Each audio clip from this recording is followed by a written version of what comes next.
All around me, I can feel it. The lads are rain. Ride on Jesus, give us more rain until we are filled and we are sold with the latter rain. It is raining all around me. I can feel it, the latter rain. Ride on Jesus, give us more rain until we are filled and we are sold with the latter rain. Ride on Jesus, give us more rain until we are filled and we are sold with the latter. At least I can point to 33 separate policy initiatives. 33 that I have championed or initiated as vice president. 33. My opponent cannot point to one. One, just one. Bakope. Just one single policy initiative as president. One. You can't. I mean, if you are serious about solving the problems of this country, at least you must think of something. You must think of something. You cannot just be eating and going to sleep every day. You must think of something. You must be policy oriented. I mean, we are into public office to solve problems. You cannot be there as MP, as minister, as vice president, and you don't have a policy initiative. Just one. I mean, you need your leaders to be problem solvers. So you must have thought through problems and come up with initiatives to solve the problems. I can talk about 33 different policy initiatives. My opponent cannot talk of one, and he wants to be given the mandate.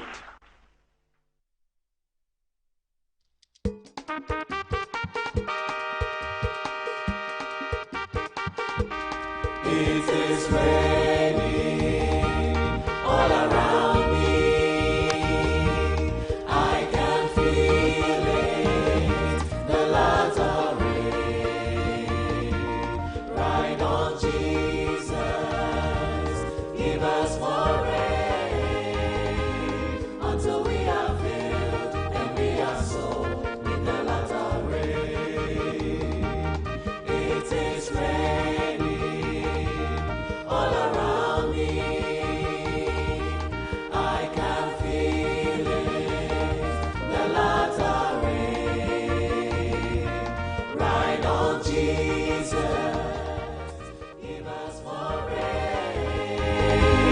until we are filled and we are sold with the latter rain. Ride on Jesus, give us more rain until we are filled and we are sold with the latter rain. Ride on Jesus, give us more rain until we are filled and we are sold with the latter rain. Ride on. Ride on. Give us more rain until we are filled and we are soaked in the latter rain. Good evening. Welcome to Good Evening Ghana. What a day to be on the TV show tonight. It's always exciting. What a Sunday we had. Tonight, we have so much to talk about. Good evening, John Dramani Mahama. We'll be talking a bit about him. His brother, Ibrahim Mahama, we'll be talking about him.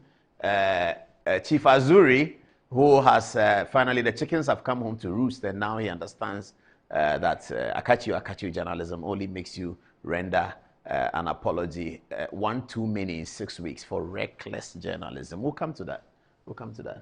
And then this is Alhaji Muhammadu Bawumia, who took the center stage on Sunday and disenabled all the arsenal against him from the infantry side. His recce and his mortar regiment equipment was too heavy for the infantry of the other side, and he completely dissipated them on Sunday night. Now, they said that he paid journalists 20,000 cedis to cover the event. I'm coming to talk about that today. And when I hear some of these things, it really worries me. I'll come to that later on, but let me just mention, journalists got 20,000 and some journalists sit on TV and they say, I don't even understand it. John Mahama had a press conference. He remunerated journalists. Jenano Pokwajaman did. If it's journalists, they shouldn't be compensated. I'll come to that. Let me not start. I'll come to that. Good evening, sir. Good evening, Alhaji Muhammadu Bawumia.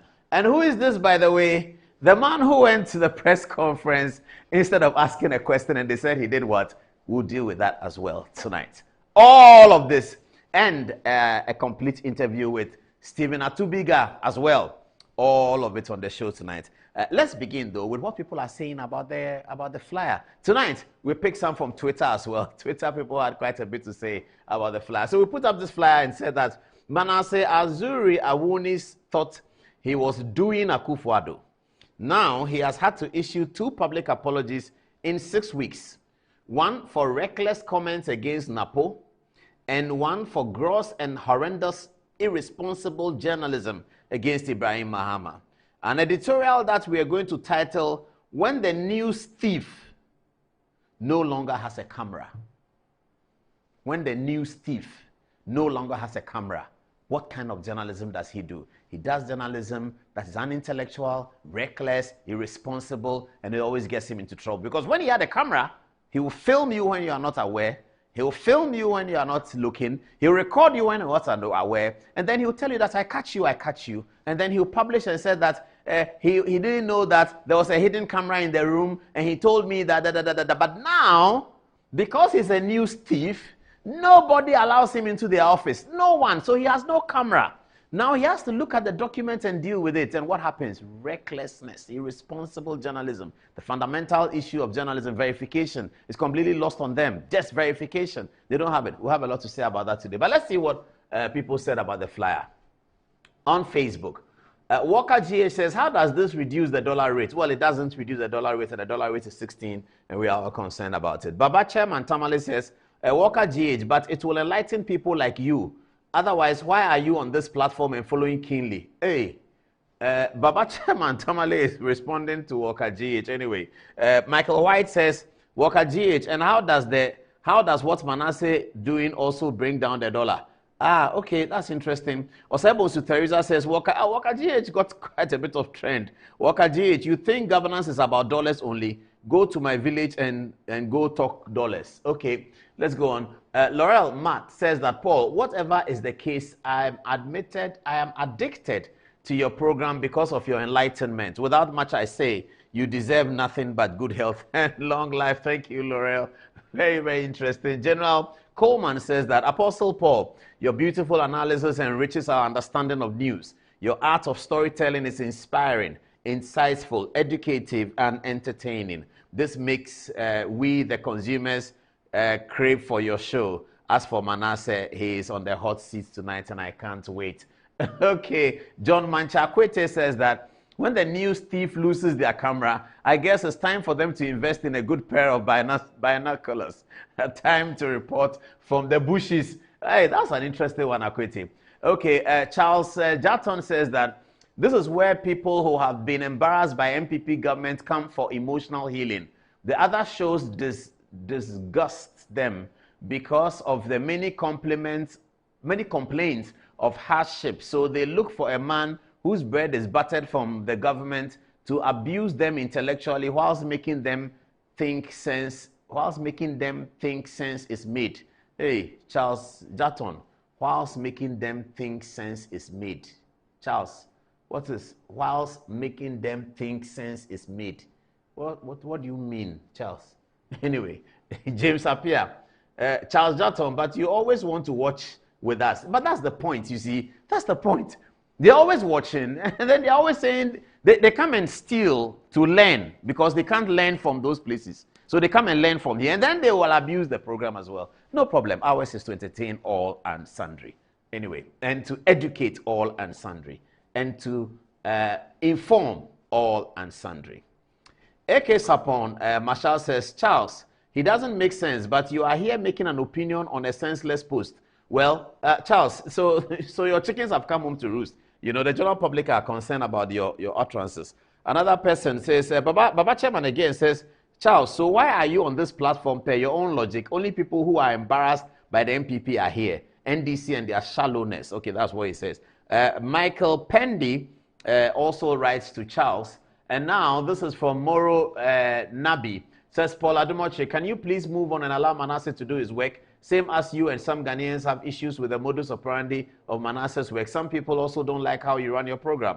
Let every man carry his own cross. You have made your point clear and unambiguous about how you perceive Manasseh to be tarnishing the image of people. It is enough. Why is it enough, Moro? Why is it enough? Why is it enough? Okay. Baba Chairman says, Moro, you are absolutely right, bro. But until those deliberate distortions are stopped, Paul Adumoche will and can never rest. Okay, yes, true. Prosper Ahaji says that, Sir Paul, I doff off my hat in resolute salute. You are a true definition of journalism. You are indeed a pace setter. Your submission on issues make you unique, especially your command over the Queen's language. Well, I don't know about that. Thanks to my English teacher at Presec. He was called Martin Ejay. He taught me English in Form 1 to 3. He was an excellent teacher. Mr. Martin Ejay, may he rest in eternal peace. May God strengthen you to carry on with your indefatigable task for Mother Ghana. Looking forward to meet you one day. With Christ in the vessel, you will always smile at the storm, regardless. Prosper Ahaji, thank you very, very much. Okay, let's move on to Twitter, where there are some more harsh messages for us on Twitter. Let's get on to Twitter and see what's happening. They'll put it on in a minute. That one was not as nice as Facebook. Twitter trends today had George Oponwia trending at the top. I'm not sure what he did. Kelly, also there, Macron, the French president, and number 4 was Paul Adumoche. Why was I trending on Twitter again? What have I done wrong? All right, this is the opinions from Twitter then. He says, this is from who? Bridget Otu, is it? No, Michael Diko. Replying to Bridget Otu at Bawumia says, okay, then JM did not try for the journalists who came for meet the media encounter. As for MPP, dear, everything is about money. Ebokwansa and Paul Adumoche definitely took 10,000 CDs plus for Larry Dogbe and Belamundi, dear, either 500 or nothing. I'm going to settle this matter about journalists being paid tonight. Just before we do the Bawumia bit, I'll settle the matter, okay? I'll settle it. It's going to be very clear. What's this one? Augustine Webb says, here we go, Paul Adumoche. Whatever, okay, this is quoting what Paul Adumoche said at the event. Whatever happens in December, Dr. Bawumia, have changed the politics of Ghana and Africa for a long time to come. God bless you. Okay, yes, that's what I said. That's what I said as a matter of fact. You know, you cannot challenge facts. You can challenge opinion. I made the point about how Bawumia's campaign has changed. Anybody should come and tell me that is not true. Since Sunday, this morning, Monday morning, I listened to all the radio. Nobody was able to say what I said is not true. We never speak on truth. You can call it bias, you can call it political, we never say something that's untrue. And everything we say is research. I heard the man sitting on the radio wearing dark spectacles was commenting on how some things I said was a lie, about how I couldn't have covered some election. I will expose it right now. You see it. I'm coming to it right now. I have the information. You see, even when they are criticizing you, they can't listen. They can't listen to what you said. And I'm wondering, because the people that are working with him, if I do that here, if I put up something here, that is wrong. One of the young people will tell me, no, boss, it's not correct. That's not what he said. That's not the year in which it happened. Because it's in the books. But somehow, I mean, people didn't like, some people didn't like it. What I said, okay, so there was this saying, political examiner says, so Paul Adumoche literally went to campaign for the flag bearer of the MPP, H.E. Bawumia, at the just ended Bawumia Meet the Press conference. No, I didn't campaign for him. I was making a statement of fact. I didn't ask anybody to vote for him. I was making a statement of fact that the young man has changed the face of Ghanaian politics. Haven't you seen it? Come and tell me that is not true. Somebody should tell me that is not true. That before Bawumia started doing what he does, somebody else was doing it. Show me who was doing it. Nobody. And I said, I've covered elections from 1998 up to today, and I've not seen anybody do it. And I'm going to show it. Okay, all righty. Tonight, we have so much to show. As journalist Paul Adumoche didn't have a question to ask, he grabbed the mic to give VP Bawumia fans Mr. Vice President, whatever happens in December, you have changed the politics of Ghana and Africa for a long time. Now, how is that giving Bawumia fans? And how is that untrue? Where is it? How is that untrue? And I wanted to set the basis for my assessment and my analysis that I have covered elections. I've covered it. And that's a matter of fact. They tried to say that on their morning program, a guy wearing black spectacles talking something about it's not true. And he didn't even hear what I said. So I'm going to play for you what I said and what he said I said. Just listening. They can't listen. Just listen to something. And you see 1998. Then he comes and says 1992. When I said 1998, he didn't hear it. I mean, what kind of, where is this journalism coming from? Even listen to something and respond, you didn't hear it.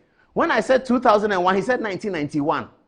I mean, what is this? Oh my goodness, I can't believe this. Bernard the Great says that this Paul Adumoche guy is the biggest funfuler in the world. A Mumu journalist, shaking my head. Oh, Bernard, what do you mean? What do you mean by that? You have to say something. You see, people, are you bereft of just thinking, the one we used to do in class 3 at age 8? They were teaching us how to, that's thinking you can't think. You just write, what is it, funfuler in the world. He's a Mumu journalist. Because of what? Nothing. You just write on Twitter. You should be ashamed of yourself. It means that you are not able to process anything. I'm sorry. Oh, Bernard. He calls himself Bernard the Great. All right. God amongst men. These Twitter people, their names are interesting. No? God amongst men. Okay. The most stupid person on this earth is I now understand how it hurts when people cannot think. You see, when people cannot think, it pains them that they cannot think. And they are not about to admit that they cannot think. They just, the pain out of their heart that, yeah, I wish I could think like this man. I wish I could think like this woman. I wish I could think like this journalist. I wish I could think like this lawyer. That pain in them is what leads them to say, the most stupid person on this earth is Paul Adumoche. God amongst men. And that, those kind of names they take so that you can't find them. When you see these people with these kind of funny names, oh my goodness. Anyway, Peace Nyale Megbe says, laughing my ass off, I think. Paul Adumoche, I cannot believe he used to rate them. I don't understand. I cannot believe we used to rate them. Oh, you used to rate what? Just stop rating what you are rating. Zuga Nani says, if I tackle corruption now, what will I do when I come to office? Host a clean hands reality show. What's that? Maybe, and let Paul Adumoche host the show. What's he talking about? Zuga Nani. You should come well. Bruce says, one thing I like about Paul Adumoche is that he's never a hypocrite. He doesn't pretend, and he makes you aware of where he belongs. A lot of journalists claim they are neutral, but in fact, their actions tells you exactly where they belong. It's funny. Well, I have always said that I am not neutral. I'm a right-wing news reporter. I am not neutral at all. But the responsibility on me as a journalist is to be impartial, and that I always be impartial. But I have a view on the matters, and my views are right-wing political philosophy. That's it. It's not. There are no ifs and buts about it. I am right-wing. I support right-wing activity. I support right-wing thinking. The reason why I choose right-wing over left-wing, I've always said it is because right-wing recognizes the existence of God. Left-wing does not recognize the existence of God. That is the point of departure. For us right-wingers, we always believe that God will multiply the work of your hand. And that is how our economy will prosper. We believe in that. You can call us unintellectual, that we don't think, and we think prayer works, and and we don't work. You can say all of that. But from the beginning of time till now, right-wing philosophy has led, because it is that philosophy that imbibes the conscience of a people and inculcates the spirit of a God among the work that we do. Left-wing don't think so. They think all kinds of things. So I'm right-wing. That is my bias politically. I am not neutral at all. Not in anything. I'm not. So that's okay. Now, I think we have action time now. It's 20 minutes on top of the hour. So we go straight away. Okay. So we were here when I went to the press conference. Maybe let's show what I said at the press conference first. I went to Dr. Bawumia's press conference Sunday evening. I put myself together, and then I went to the Moving Pick Ambassador Hotel. It was already very well attended, and we did a small montage. Let's show the montage. We'll come to me. We'll show my question, and then we begin with what the Onua radio said about the things I said, alleging that I was telling untruth, and even that they didn't get what I said correct. So first of all, let's see the montage. This was our experience at the Bawumia press conference. Let's have a look at it. The montage.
Yes, so that was our Alhaji Muhammadu Bawumia experience. So I took the microphone at the end of I think the last batch of questions. I was fortunate that Miracles had called me. If he didn't call me, I was going to fight with him that you have to call me because I was waving my hand all over. This is what I said to the audience and to Dr. Bawumia.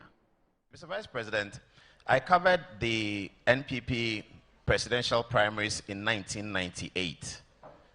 I covered election 2000. I covered the NDC contest for election 2004, the one between Mills and Kwesi Botwe. I covered election 2004, 2008, 12, 16, 20. I have never seen a presidential candidate, whether in opposition or in government, focusing his campaign to the people about policy initiatives and policies that have been achieved. I also covered the UK election in 2001 for Tony Blair, and I covered also the UK election in 2019. You will find in those places that they were always articulating policy, what can be done, what can be solved. You will find here, in all of those historical elections, that we were not doing that until Muhammadu Bawumia arrived on the scene.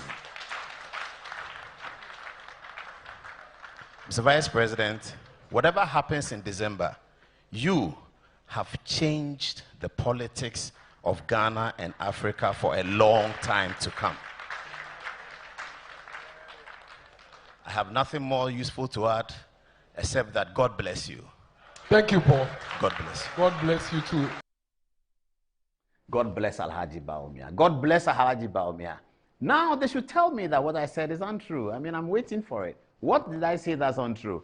This morning, or was it yesterday morning? I think yesterday in the morning, the guy in the black spectacles in the early morning, I don't understand him. I think that, you know, sometimes we're in the same job. You're a footballer, another person's a footballer. You're a journalist, somebody's a journalist. Or I don't even call myself it. I'm a news reporter, okay?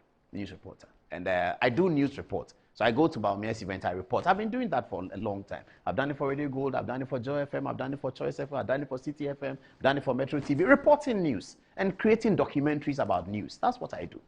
If you can't do it that way, you can learn how to do it. If you don't want to learn how to do it, you don't have to be concerned negatively that because people are saying Paul Adomatri is something, I have to come and say that he's not that something. Otherwise, when they say he's something, it makes it look like he's better than me and I don't want him to. If you want to be better, just do your work. Just do it. People will see it. Here's this guy. I don't know whether he's done a news report before. I don't know whether he's actually done a news report before. Go to the assignments, bring the news report to the newsroom and do it. Whether he has any documentary to his name, whether he has any news documentary. That's what we do as journalists. We write reports and all of that. Anyway, so somehow he wanted to participate in what happened at the Bawumia event because of the trends that was going on. Then he picks himself onto his television and radio station. And then he says things that I didn't say, and then says that I'm lying. Because he doesn't understand how a journalist can have such rich experience and it's still normal. Because maybe if he had that rich experience, he'll probably walk on everybody's shoulders. So he doesn't understand that you can have rich experience and still be adept at the work. The work is most important. It's not about saying anything. So when you say you've covered elections from 98, he thinks that is a lie because he thinks it's not possible. Have a look at what he said. UK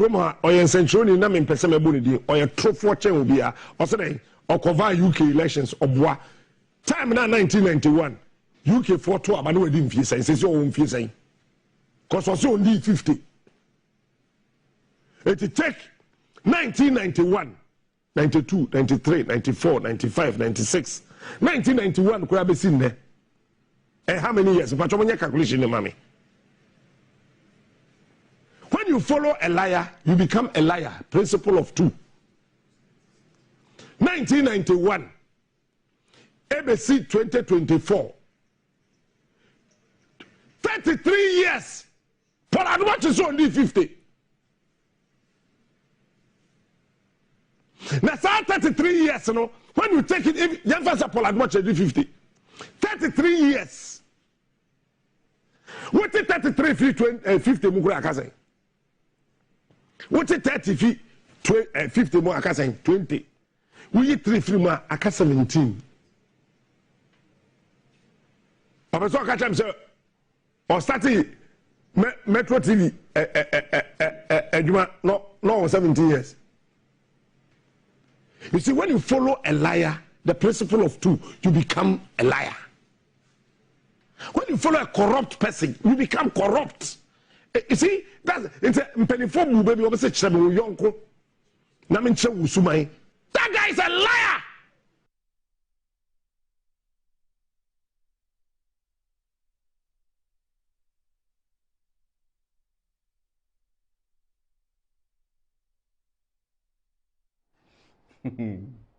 Did I say I covered elections in 1991?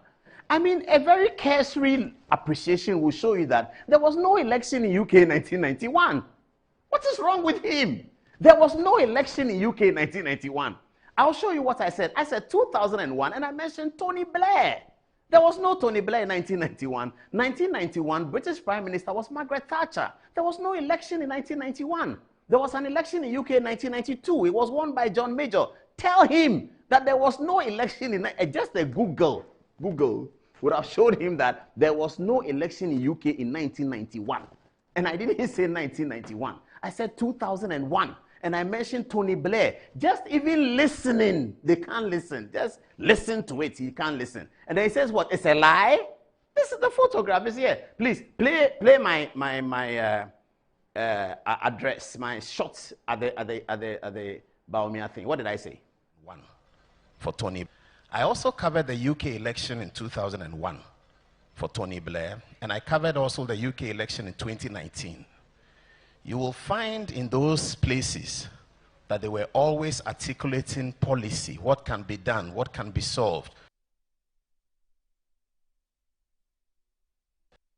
I also covered the UK election in 2001 for Tony Blair, and I covered also the UK election in 2019. You will find in those places that they were always articulating policy, what can be done, what can be solved. I also covered the UK election in 2001 for Tony Blair, and I covered also the UK election in 2019. You will find in those places that they were always articulating policy, what can be done, what can be solved. I also covered the UK election in 2001 for Tony Blair, and I covered also the UK election in 2019. You will find in those places that they were always articulating policy, what can be done, what can be solved. I also covered the UK election in 2001 for Tony Blair, and I covered also the UK election in 2019. You will find in those places that they were always articulating policy, what can be done, what can be solved. I also covered the UK election in 2001 for Tony Blair, and I covered also the UK election in 2019. You will find in those places that they were always articulating policy, what can be done, what can be solved. I also covered the UK election in 2001 for Tony Blair, and I covered also the UK election in 2019. You will find in those places that they were always articulating policy, what can be done, what can be solved. I also covered the UK election in 2001 for Tony Blair, and I covered also the UK election in 2019. You will find in those places that they were always articulating policy, what can be done, what can be solved. I covered elections in UK in 2001. 2001. Then he says, I said 91. And that 91, there was no Metro TV. There was no Joy FM. There was no private radio. There was nothing. But I don't know. I'm not sure how they look at it. Play his sound again and go and tell him tomorrow morning that, hey, Chief. But all the people in his studio, nobody could tell him that, look at the guy's video. He didn't say that. He didn't say 91. Nobody could tell him that. I mean, if you can't do the work, do your own and let us do our own. Don't be in a hurry to come and do some of our work or to denigrate from our work, because we don't do the things you do. We don't sit down and insult people. We do well researched. So when I come and say something, it is correct. It's not wrong. So don't sit in your studio and try and make it wrong and only expose your ignorance and your lack of preparation before coming to a story. When you're a news reporter, you are trained that you have to be prepared before you come to a story. You don't come to a story with lack of preparation. So when the man says 2001, you say he said 91. Look, then go and tell him tomorrow morning. And these are the things he does, and then Kojuanka says he's suspended. These are the things he does. Play the man again. Play Captain Smart again. Papa bi okroma oye centroni na me pese me boni di oye trofo chen obi a osede okova UK elections obwa time na 1991 UK for to abane wadi mfie sen se o mfie sen cause was on di 50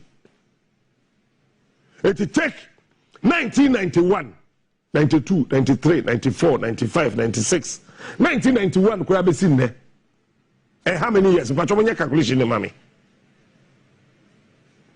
When you follow a liar, you become a liar. Principle of 2. 1991, ABC 2024. 33 years. Paul Adwach is only 50. Now, 33 years, you know, when you take it, if you have Paul Adwach is 50. 33 years. What is 33 50 Mugura Kazay? I also covered the UK election in 2001 for Tony Blair, and I covered also the UK election in 2019. You will find in those places that they were always... What else can I say? I said it. I covered the election in 2001 for Tony Blair. And then he says that, oh my goodness. Our time is running. We have so much to do. Let's go to the... Now, this issue about covering the UK elections. I had an interview in Good Evening Ghana some time back. Okay, first of all, show the photograph of myself and David Lammy. This is 2001 in covering the UK elections. I was detailed to be at a constituency called Tottenham Hill constituency, just next to Enfield Southgate. This is myself and David Lammy. David Lammy was the Labour parliamentary candidate for the constituency, and I was deployed there because this is a constituency that has Ghanaians and Jamaicans. So forget my big suit and all that. This is me in 2001 covering the UK election in 2001 for the BBC, and that's David Lammy. David Lammy later became a minister for education under Gordon Brown, and he visited Ghana. Of course, he had forgotten about this incident. So he visited Ghana, and the British High Commission thought he should come and have an interview on Good Evening Ghana. Whilst we were having an interview on Good Evening Ghana, I reminded him that I had covered the UK election with him in 2001 when he was running for the first time as parliamentary candidate for Labour. This is that experience back at Good Evening Ghana sometime in 2010. Have a look. We have David Lammy. David Lammy is Member of Parliament, MP as they say in UK, Right Honourable David Lammy is MP for Tottenham. And Tottenham, those of you who've been to London so many times know that there's a big community that people in Ghana have interest. So I'll be talking to David Lammy tonight about Tottenham and about why he's in Ghana. He's the minister, if you like. We say minister in Ghana. He's a minister responsible for higher education in the United Kingdom. And he's been here on some official assignments. He's been to the University of Ghana, and he's been having some discussions with the Ministry of Education. So I'll let him talk about that. Salome, welcome. Thanks for being here. It's a pleasure. You look very different from 9 years ago when I saw you. And I'd like viewers to see this. Can we see the photograph? You know, I was in London at that time, working for the BBC, and David was competing for the Tottenham seat. He was already in there. He was competing for another term.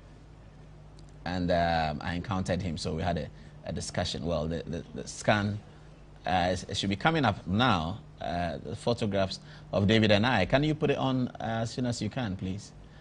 Anyway, David, welcome to Ghana. What brings you to Ghana, by the way?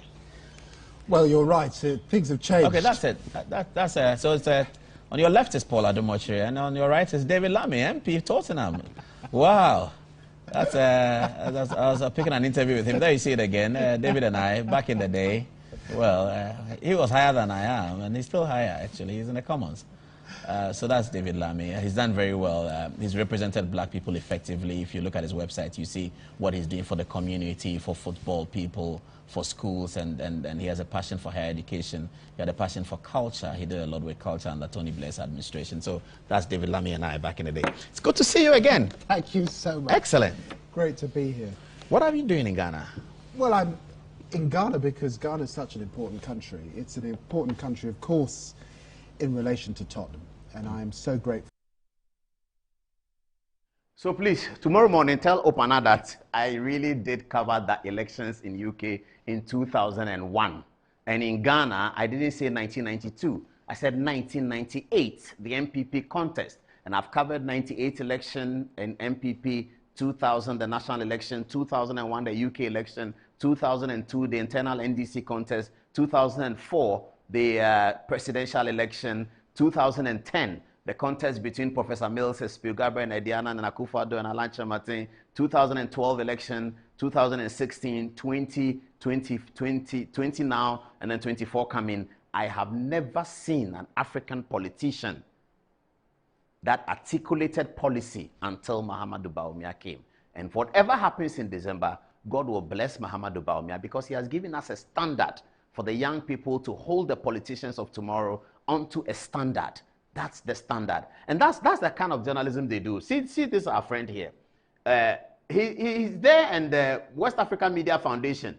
They say that the things that Bobia has been saying is unsubstantiated. That they do radio programs and call themselves journalists only to come and insult people and do unsubstantiated things. The things that they say is unsubstantiated. The things that you say in journalism must have the biggest foundation and must be the pivot around which society revolves. You cannot be a journalist and be talking and be told by a research organization that what you do is full of insults and unsubstantiated. I'm not sure why the National Media Commission is not saying anything about it. That the person calls himself a journalist, he's doing a radio program, and then a research institution goes in, research into his work for a period, and comes to the conclusion that 90% of what he says is unsubstantiated or it is insults. And then they feel that it's okay, they think it's okay, that's up to them. But we will not fall for those low standards. Professor P.A.V. Ansan used to write something. He says that he will not descend into the gutter with them, but he will rise up to the standard of the ivory tower and make sure that the standards of journalism are continuously high. May he rest in eternal peace, and we will make sure that the standards of journalism are continuously high. Not this kind of journalism where the Media Foundation for West Africa comes to the conclusion that the things that he says are either insults or is unsubstantiated. And that is the content of a full radio program, a full media program, which has been assessed to say that what he says is unsubstantiated and is full of insults. But some people applaud it. Let's move on very quickly. Okay, now, next story. When the news thief no longer has a camera, what happens? We've been sitting here talking about journalism, and people doing some kind of journalism, which we described as I catch you journalism. They always have some camera, some recording. As I keep saying, as far as I'm concerned, for the period that I've done this news reporting, I've never recorded anybody before. I don't film people. I've never done it before. I don't do that. I go to somebody's office, then my phone is in my pocket, then I press record, then I'm recording. We don't do that. I've never done that before. Because that is not how we're trained in journalism. Maybe because at that time there were not sophisticated phones, but we were not told to be recording and filming people. Now, this Manasseh and co, that's what they do. That's all they have. So right now that everybody's afraid of Manasseh, so nobody listens to him. He can't go to anybody's office, he can't film anybody. As soon as he puts something down, it's an error. As soon as he puts a document down, it's an error. Just recently, he was apologizing to Napo for saying that he's talking like a KJT market preacher. He made such a reckless comment. Then he came to apologize. Then he wrote a book. Okay, let's see what he wrote in his book. Put the book there. All right. In page 98 and 99, this is what Manasseh said. He said the Universal Merchant Bank, formerly state-owned merchant bank, generated uproar in 2013 when it was sold to a private equity fund firm, Fortis. At the time, First Rand Bank of South Africa was said to be willing to pay 176 million for 75% of merchant bank shares, while Fortis offered only 90 million cedis for 90% of the shares in the state-owned bank. The controversy deepened when it emerged that the brother of President Mahama, Ibrahim Mahama, was one of the biggest debtors to the then merchant bank, which resulted in the bank struggle. This is what Manasseh wrote in his book. This is what he wrote. Now, we've been talking about I catch you journalism and journalism of verification. You are writing a book covering a certain period. You are indicating that a state bank went down as a result of somebody's debt to the bank. You don't know that you have to write a letter to Mr. Ibrahim Mahama or engineers and planners and tell them that I am writing a book and this is the information that's available to me.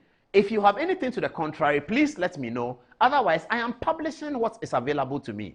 Is that not very basic? Is that not very, very fundamental? For those who went to GIJ, I didn't get the opportunity and the privilege.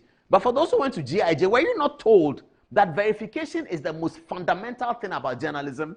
And we've been talking about that all the time because they have hidden cameras. They don't care about verification. They just use the camera, film you, and go and write anything. That's why he goes to ABAJ's office and says, I'm coming to interview you on something to make you look good. And then he turns the interview the other way. ABAJ is unguarded, and then he talks, and then he's in trouble. This is the kind of journalism they practice. They are always holding camera. When it comes to assessing the work, reading a document and appreciating it, they are not able to do that. They are not able to do that. Where do you learn your journalism so that you don't know that you are writing these facts? You don't make reference in your book to where you got the information from. Even the fact that somebody bid for X amount of money, where did you get it from? Don't you know that when you're writing a book, you have to put into brackets your source of this kind of information? He doesn't know that, and his supporters don't know it. Suleiman Brahma, sitting at West African Media Foundation doing research on media houses. You don't know that you have to tell Manasseh that when you dispose to these facts, you have to show the source of it. You don't know that. And then you write Ibrahim Mohammed's name, and you say that as a result of his indebtedness to the bank collapsed. And you think as a businessman, he will sit down and watch you spew out things that are incorrect about his character and his caliber.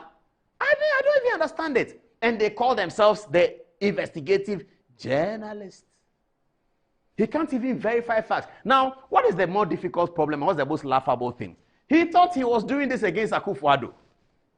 That's his book that he published. Bring me a copy of the book. He thought he was doing it against Akufo-Addo. This is the whole matter. He thought he was doing a book against Akufo-Addo's image. Thank you very much. He thought he was doing this a book. He has still not come to autograph it for us. Now he has retracted and apologized. The people who are buying the book in Oslo on Amazon, they will not see the apology. I don't know how Ibrahim Mahama himself feels about it. But if a man is going to apologize by Facebook and the book is still circulating around the world without the apology in it, next time you go to Chase Manhattan in New York, they will tell you that as a result of your business, merchant bank collapsed, because that apology he claims he's rendered is not in the book. He published a book and he just published a book thinking that he was going to denigrate Akufo-Addo. Akufo-Addo doesn't have time for him. He's going to focus on what he's doing and his last months as president and making sure that he does everything he can to convince the Ghanaian people that they should elect Muhammadu Bawumia. That's what Akufo-Addo is focused on. He's not interested in this, your book, and coming to say that his family people are thieves. He's not interested. But there you can and find your match. Ibrahim Mahama then comes to tell you that, hey, stop right there. I'm not Akufo-Addo. You can say what you want about Akufo-Addo. Me, you can't say that. I'll deal with you. Put all the letters. Bobby Banson wrote to him. Put it up. Let's look. Okay. So, Ibrahim Mahama was not a debtor of Merchant Bank. This is the lawyers. They write as follows. We write as solicitors of Ibrahim Mahama and have instructions of our client to write to you in respect of the above subject. At pages 98 and 99 of your latest book, The President Ghana Never Got, you publish as follows. The Universal Merchant Bank, formerly state-owned merchant bank, generated uproar in 2013 when it was sold to a private equity firm, Forties. At the time, first round of South Africa was said to be willing to pay 176 million for 75% of the bank shares, while Forties offered only 90 million for the 90% of the shares in the state-owned bank. Lawyers continue. The controversy deepened when it emerged that a brother of President Mahama, Ibrahim Mahama, was one of the big debtors of the then merchant bank, which resulted in the bank struggles. In the said publication, you did not make reference to the source of the information you published. We therefore assume that you have presented the alleged indebtedness of your client to Merchant Bank as fact, personally known to you. You see what the lawyers wrote? You see? I didn't even know they wrote. They just said that you did not provide the source of your information. You can't write a book and depose to this material without giving a source of it, because you are not the governor of the bank. You are not the one who evaluated the bid. You are not the Securities Exchange Commission. And as a result of that, where did you get the information from? If you want to do fidelity to your readers, you necessarily need to tell them the source of this information, Bank of Ghana, annual report, something. You have to write that in the book. Doesn't Manasseh know that? He wants the lawyers to. That's why the lawyers don't respect us. Because the lawyers will say, but this journalist, he doesn't know that he should produce a source. That's why the lawyers don't respect us. We wish to state as follows. Mr. Ibrahim Mahama has never been indebted to Merchant Bank or a successor, UMB. Indeed, our client has never applied or received any facility from the said bank in its personal capacity or for personal use. Engineers and Planners Company Limited, which is a separate legal entity from our client, applied for and received a loan from Merchant Bank. In February 2014, the amount of 28 million was paid by Engineers and Planners Company Limited to Merchant Bank in full and final settlement of the loan amount. A copy of correspondence from Merchant Bank to this effect is attached, Annex 1. Unfortunately, just like you, most persons have ignorantly persisted in publishing the unfounded allegation of our client being heavily indebted to Merchant Bank, and which indebtedness led to the sale of Forties. Okay, we recently found out that contrary to the evidence, blah, blah, blah, okay, they said they also brought an action against Merchant Bank. So fundamentally, Manasseh Azure, in his efforts to chase down Akufo-Addo, now has his tail between his legs, and he has to apologize. And why must he do that? He must do that because he doesn't practice responsible journalism. Sorry. He must do that because he doesn't practice responsible journalism. If you practice responsible journalism, you won't have any problem with publishing a book, because you will just write to Engineers and Planners and say that this is the information I have, and I will go along with it unless you send me the contrary. Now, this is Manasseh Azure apologizing.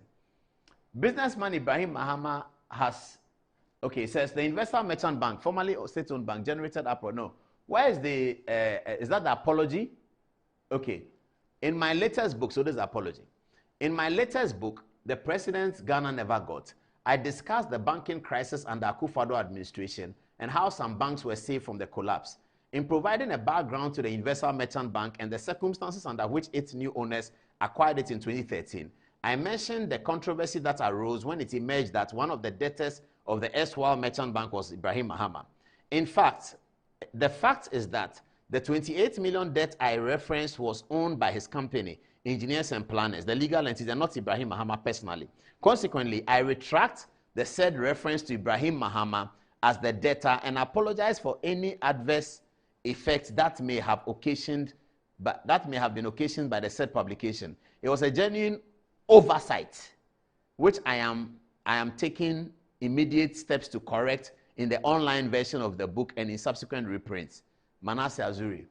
He says he calls an oversight. Oversight is irresponsible and reckless journalism. It's not oversight. And this is a journalism that you are used to, my friend. This is a journalism that you are used to. You don't do any hard work. You sit down and people come and whisper to you when they lose tender that somebody won the tender and there was corruption. And then you come and do something on it and say it's corruption. It's corruption. When somebody just whispered to you, that's the problem you have. People whisper to you. People who don't like Ibrahim Mahama whisper to you that, oh, 14th was because of Ibrahim, and that's what you publish. That's how you write your books, Manasseh Azure. You write books on rumors. Rumors. That's how you write books. As a journalist, you come and pick a book and you use rumors to write a book, and we go and pay money. I paid money for that. I should be suing you. In fact, to tell the lawyers that they should take legal action against Manasseh because I bought the book with money. You publish rumors, and we should come and buy it. You publish rumors. Every day you're publishing rumors. So you come and say that it was an oversight. Oversight? You've published this book to thousands of us who are going to read it. And it's all about rumors, but that's how you do your work. So you have to learn that the work is not like that. If you think that journalism is simple, it's not simple. Here is Manasseh, who said before that 99% of Ghanaian businessmen are thieves. So when he sees a rich man, he's angry. So he sees Ibrahim Mahama as a rich man, he's angry. That Ibrahim Mahama is a rich man, he's angry. Every rich man is a thief, and every rich man is his enemy. And he doesn't want any rich man in Ghana. All of us should be like me and him. He wants all Ghanaian businessmen to come down to the level that he and I are, so that we are not businessmen. But these are businessmen, they are serious people, and they are not thieves. But because he thinks everybody who has money is a thief, everybody is a rich man, and he wrote it in his Facebook, you go and check. He said 99% of Ghanaian businessmen are thieves. That's what he said. So because you're a businessman, Ibrahim Mahama is a businessman, he thinks he's a thief. And then people whisper to him that, oh, the bank was collapsed because of Ibrahim. Then he goes to write it in a book. Book of rumors. Rumors. That's how he writes book. Rumors. He thought he was chasing Akufo-Addo. Now he has to retract and apologize to Ibrahim Mahama. That's the story. And that's what we've been talking about every day. The reason why we pick up this story to discuss it, this is the point we've been making every day. For us, it is known to us that these people do the work like that. And we really need to have safeguards and to be gatekeepers to protect the institution of journalism so that the children who are coming will come up to the standard of journalism, the true, real standard. That's what we need in this country. 30 minutes past the top of that, 10 o'clock. Atubiga is ready to come. But we're going to do the Bawumia story in great detail. And after the break, we are going to talk about the 20,000 CDs that they said Bawumia gave to people. And I'm going to ask the question, je ne sais quoi. I'm going to be asking that question when we come back from the break. Do you want me to take the break before we do a text messages and break? Before we come to that, I think we need to do that. Let me go to the text messages first now before I take the break. I have Antoinette and Michael Angelo over there. Where should I start from? Antoinette, you first. Okay, thank you. People have a lot to say about today's stories. Firstly, good evening, Apostle Paul. You see what we have always been talking about, ethics of the profession, journalism. Research, and more research is everything to the journalistic practice, but these people wouldn't listen. No wonder he has been made to eat his words back. How can a book be all about hearsays? Now, Francis Owusu says the merchant bank collapsed actually because of unserviced loans and sold to the lowest bidder because of the powers be lack of interest to pursue those owed it. The bank was bought by some members of the NDC, and finally what we all knew has changed. If Azure knew the guy once owed the bank before it collapsed, then the question is, was the loan paid after the collapse of the bank? Ghana for you. Now, Kwabena says, Manasseh actually thinks he is tall and mighty. How can you write about people without fact-checking? So my question is, will he remove those parts from the book, or after the apology, will that be all? I am glued to my TV already. Now, Bright Lumovi is of a different opinion. He says it takes men of courage to apologize whenever they realize they erred. Manasseh's credibility is actually intact. He is not a puppet and a bootlicker like some practitioners in the media fraternity. Now, Joe Wilson is asking, those people who gave him the opportunity and their platform and thought they were going to use the publication of the book to run down the government and the president should also invite him back for an interview to correct all the mistakes in the book. Now, Yasil says, Paul, you are the future of journalism in this country. Your style of analyzing public issues and providing your opinion is apt. Keep educating the public. Kindly shed more light on what Captain Smart said about the accusations against Bawumia's host of the media. Now, lastly, Ajiman Kwadjo says, Manasseh is actually human and we all err, just as Napo erred and apologized. The man is fallible. Nevertheless, Manasseh is far better than any other journalist in the media space. Now over to you. Alfred Dorigofe says many men have been cowed by hostility, but not Paul, not him.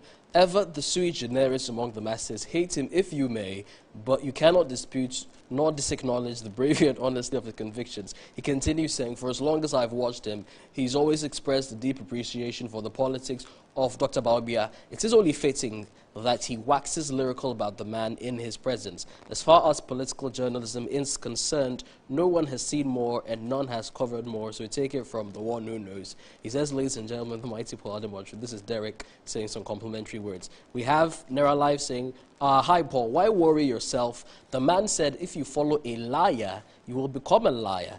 So he has exposed himself. Videos don't lie. If you refuse to change, he will continue like that as a stomach journalist. That's not too nice.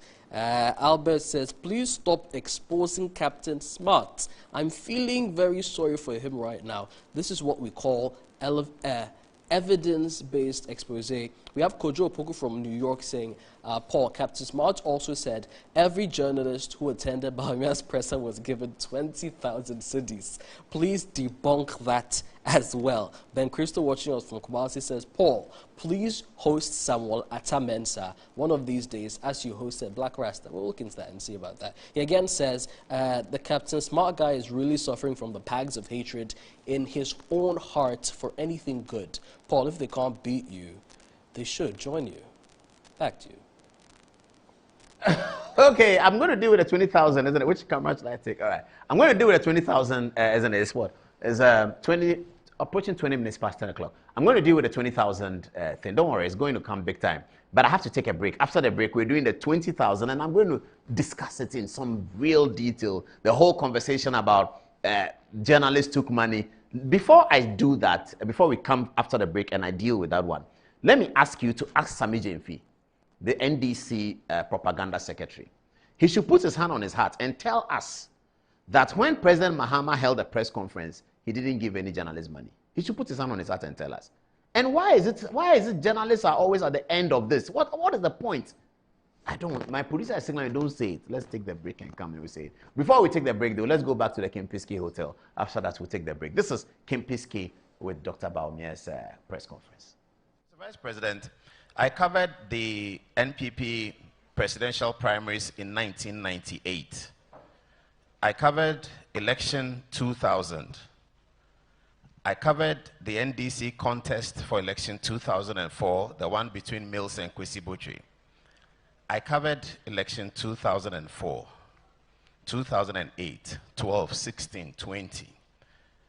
I have never seen a presidential candidate, whether in opposition or in government, focusing his campaign to the people about policy initiatives and policies that have been achieved. I also covered the UK election in 2001 for Tony Blair, and I covered also the UK election in 2019. You will find in those places that they were always articulating policy, what can be done, what can be solved. You will find here, in all of those historical elections, that we were not doing that until Mahamudu Bawumia arrived on the scene. Mr. Vice President, whatever happens in December, you have changed the politics of Ghana and Africa for a long time to come. I have nothing more useful to add except that God bless you. Thank you, Paul. God bless you. God bless you too.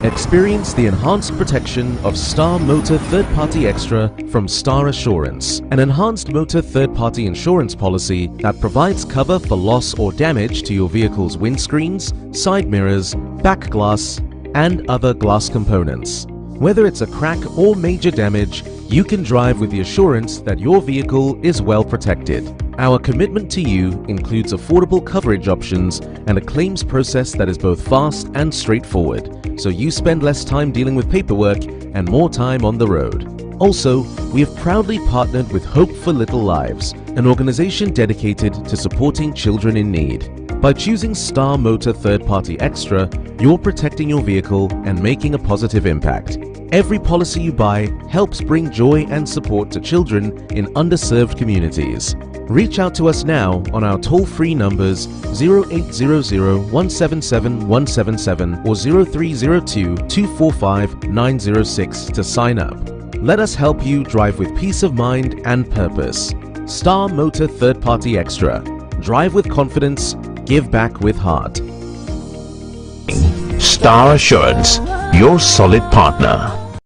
Are you looking to own a prime piece of litigation-free land where you can put up your dream family home or your ideal getaway retreat within a luxurious estate? Then look no further. Welcome to Rehoboth Hills, where your dream of hassle-free land ownership comes to life. Acquire land devoid of multiple purchases, litigation, and land guard issues in a safe and secure gated community while enjoying the fabulous night view of Accra from the serene Ebri Mountains. Rehoboth Hills offers spacious plots that provide you with the ideal setting for your dream home and a valuable, safe investment for your future. The lands are located in the prime area of Ayarifa within our residential development Rehoboth Hills, overlooking the city of Accra and the Ebri Mountains. Our prices are very affordable and designed to fit your budget. We offer flexible payment terms, ensuring that you can invest in a valuable asset for the future. Contact us on 0244 764 499 or 0204-950-810 or visit our website at www.rehobothpropertiesgh.com. Rehoboth Properties, quality housing for all. Now let me tell you why you should choose Safari Valley as your conference destination. The new conference building combines modern amenities with the tranquility of nature, providing the perfect backdrop for your next seminar and corporate retreat. The only conference destination with so many activities, you don't have to travel to visit your tennis club, the gym, or the stables. They have it all. Enjoy this rooftop viewing deck, basking in the sunlight with the sight of wild animals roaming freely in their natural habitat. At my break, I'm able to practice my putting. It's a unique experience that sparks creativity and rejuvenates the mind. Visit Safari Valley Eco Resort in Ghana, bringing you closer to nature. Using Koa Mixture, Koa Plus Mixture, and Koa MT Mixture, brought to you by Koa Research and Manufacturing Limited Company, proudly made in Ghana. Formulated to support your general well-being. For those seeking immune system support, there is Koa Plus Mixture. Support your body's defenses and stay strong.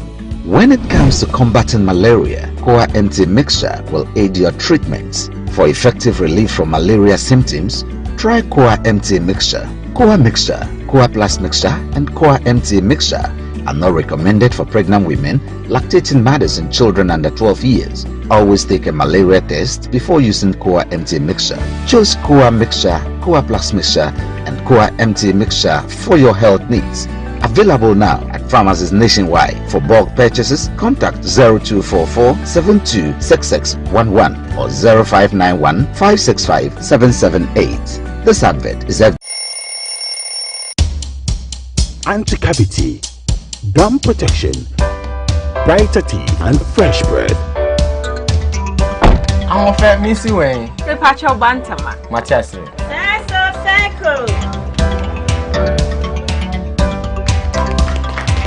Her smile, the fresh breath. Me, Jidi said we use Cal 360 toothpaste.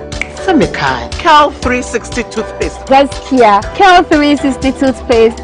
It's a gum protector. Onim jom kasan. Kile kosen. Cal 360 did the way. It's cool mint, gives me fresh breath and your confidence booster. And you will see so feeling to when you know Cal 360 toothpaste. Happy. Cal 360 toothpaste, anti-cavity, gum protection, brighter teeth, and fresh breath. Cal, happy smile. This is one of the many courts belonging to estate masters. and they are into service plots, property management, and luxury homes. And just in case you want to make that decision to invest into a landed property, Estate Masters is the right choice to make. If it is from an indenture, a site plan, you want it also barcoded, all is available. You might have heard about Chopoli. It's where we have the next cottage of Estate Masters. It is not only one of the thriving, but the most inviting landed property sites for you also to invest in.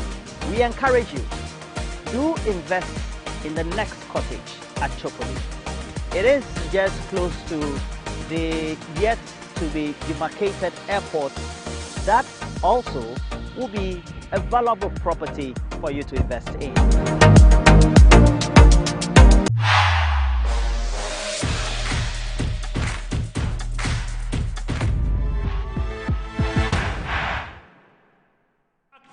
Ideas to transform Ghana, then it is Dr. Bawumia.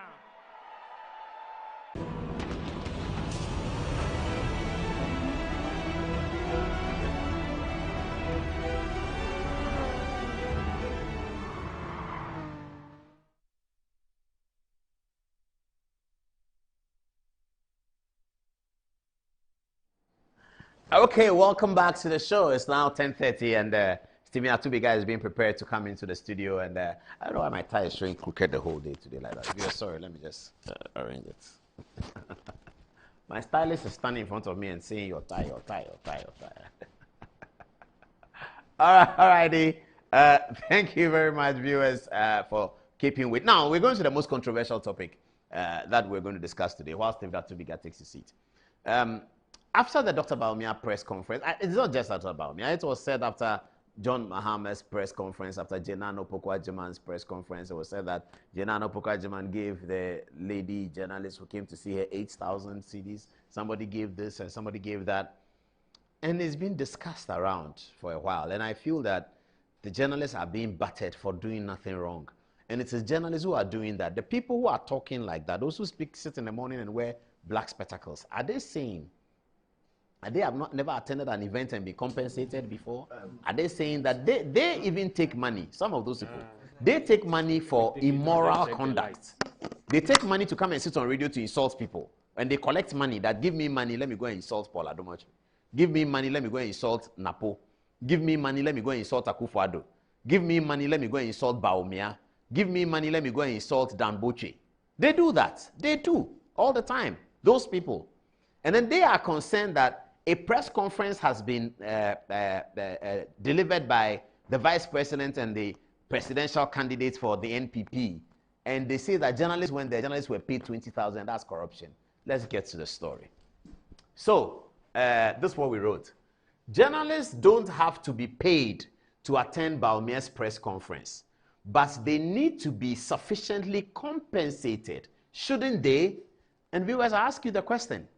Shouldn't they be sufficiently compensated? Yes, we understand that journalists are not to be paid. Their media houses pays them. The salaries for media houses.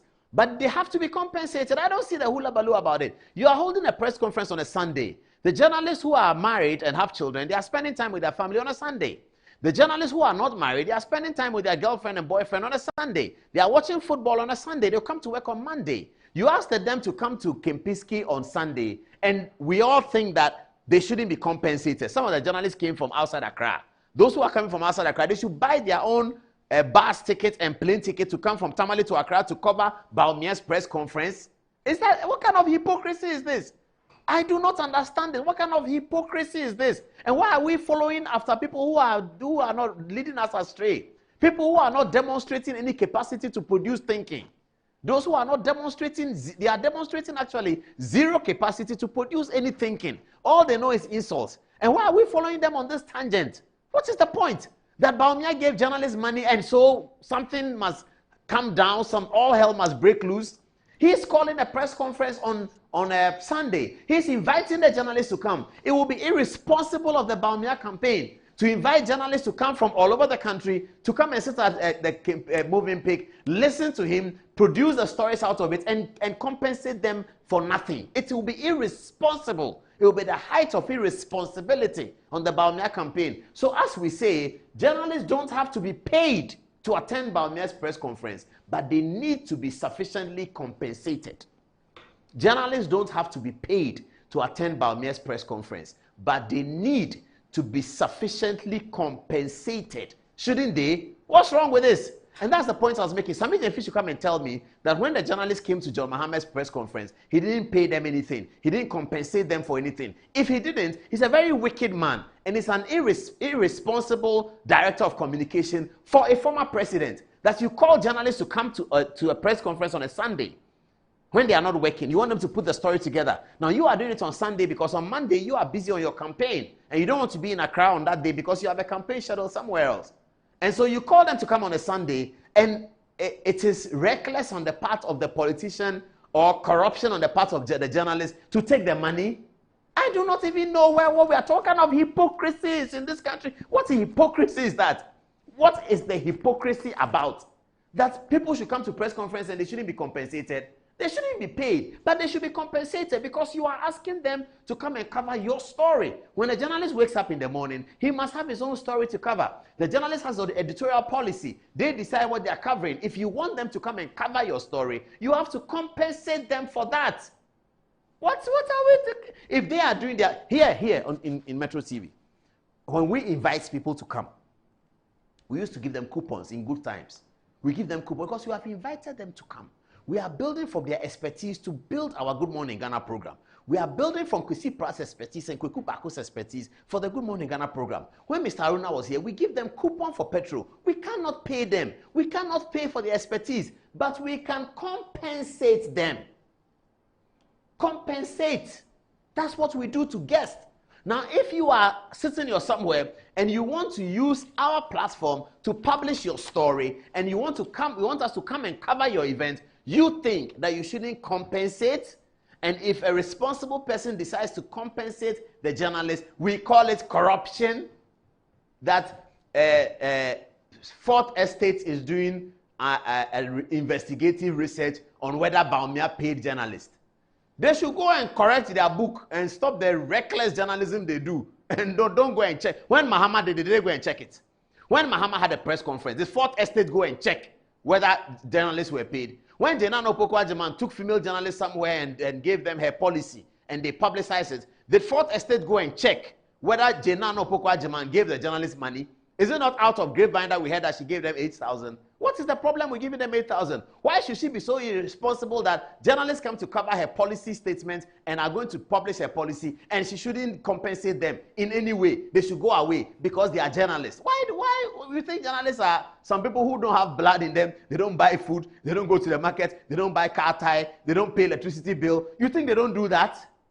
So when they come and render a service and they come and deliver their skills to you and bring their newsroom to you, you don't compensate them.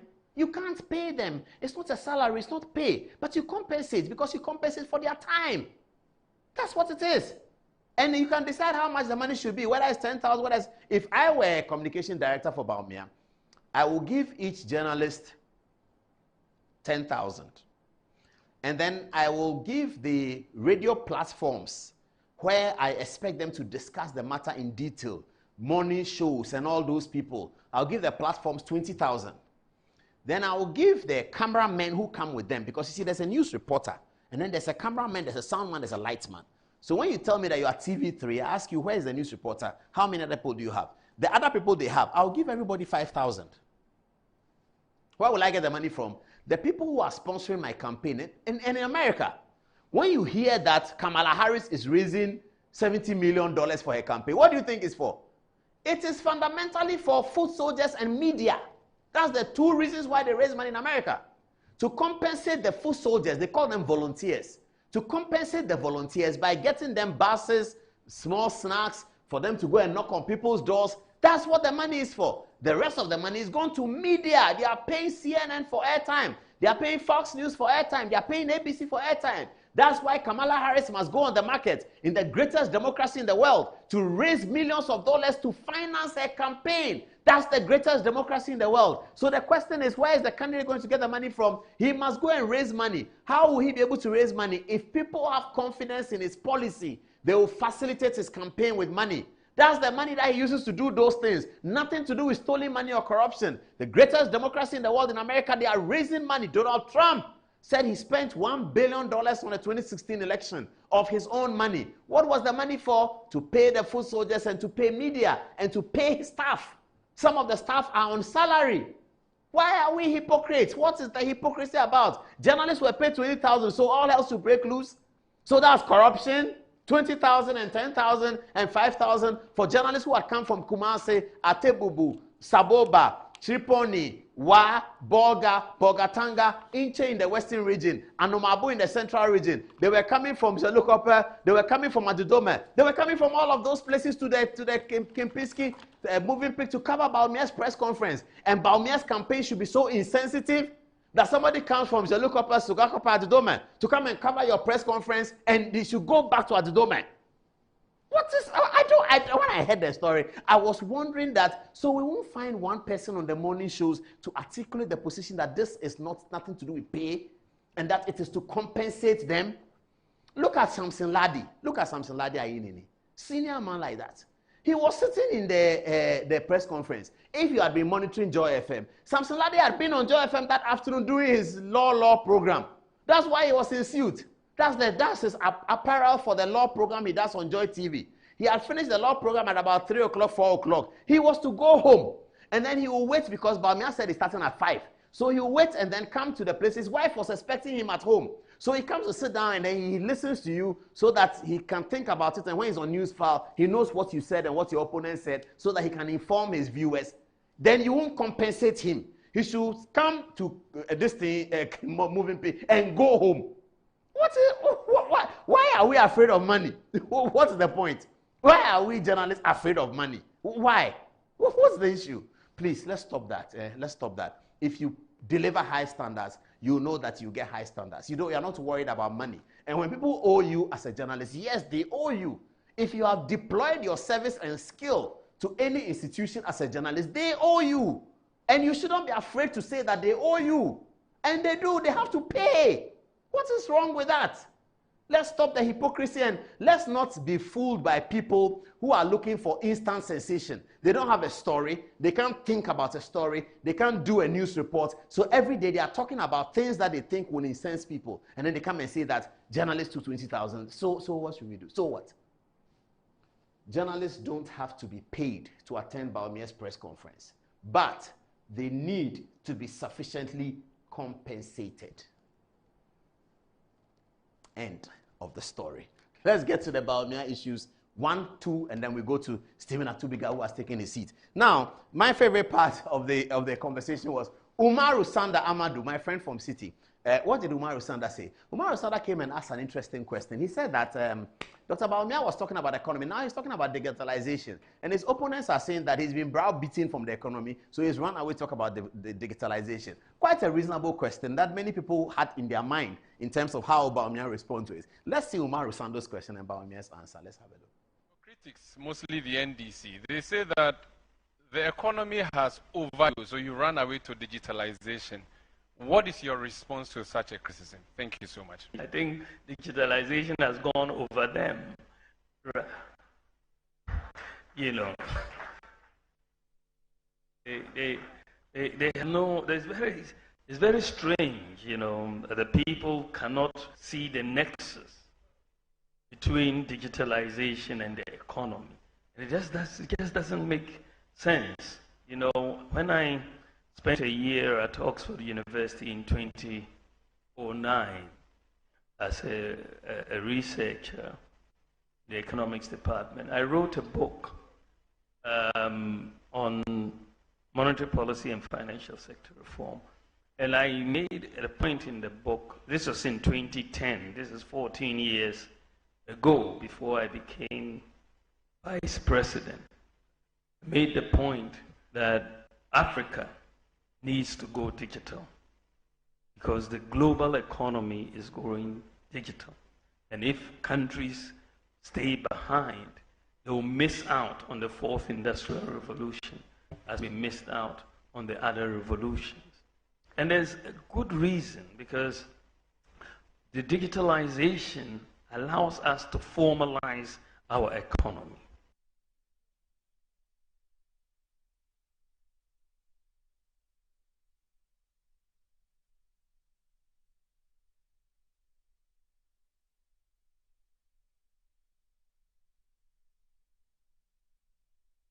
Okay, that was, you heard Dr. Bawumia's answer. But this digitalization thing, there's something to be said about it, viewers. I mean, I've had the conversation about people saying digitalization is everything you say digitalization.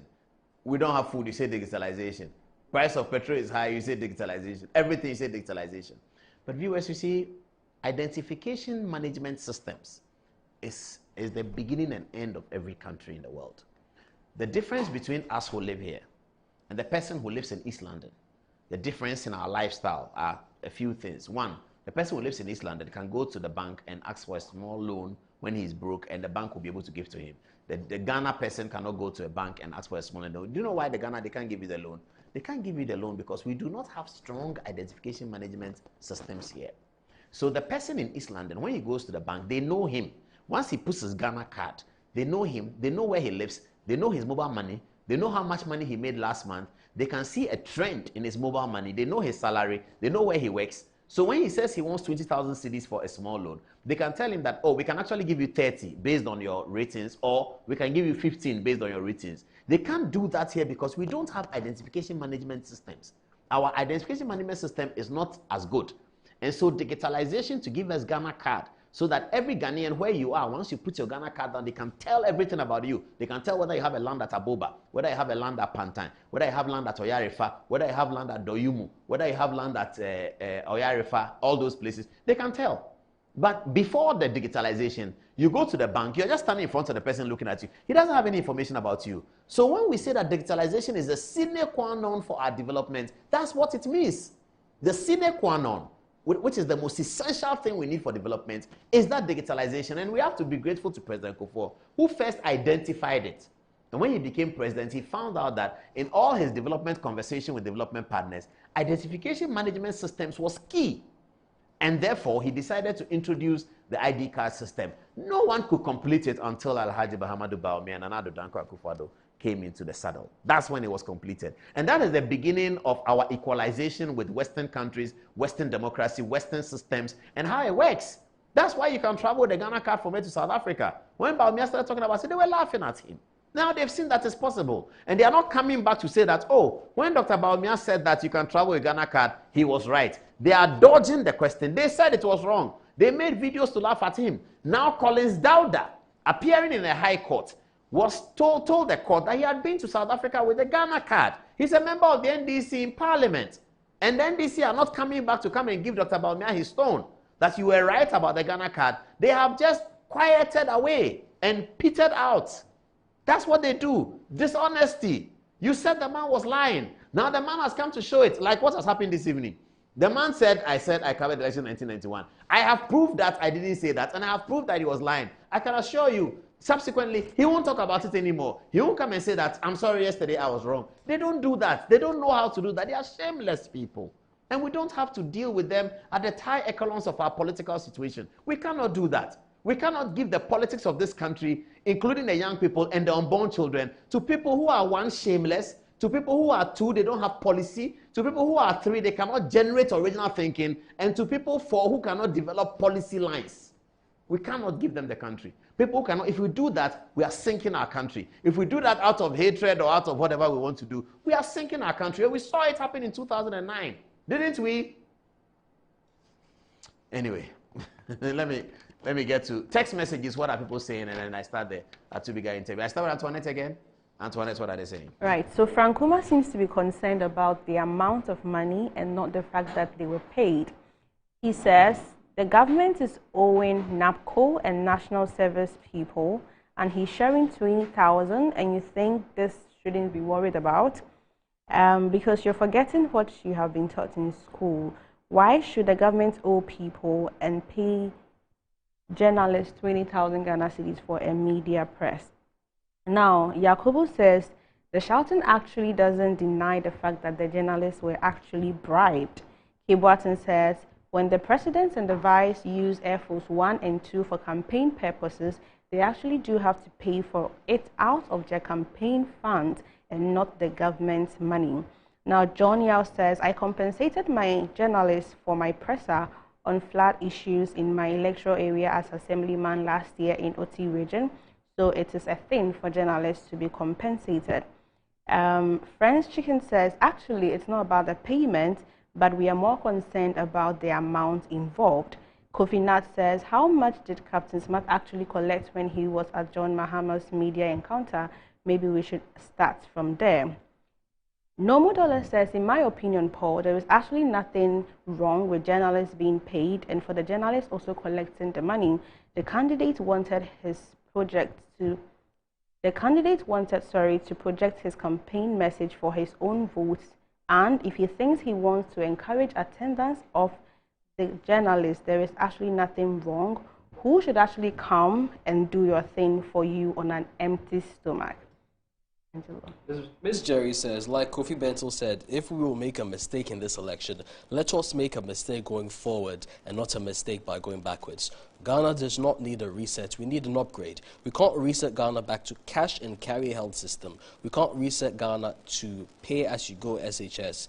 And we can't reset back to doom. So we need to consolidate our gains over the years and upgrade, not reset. Idris Konbiaga says, the man who couldn't keep the lights on for 5 years wants to run a 3-ship disco.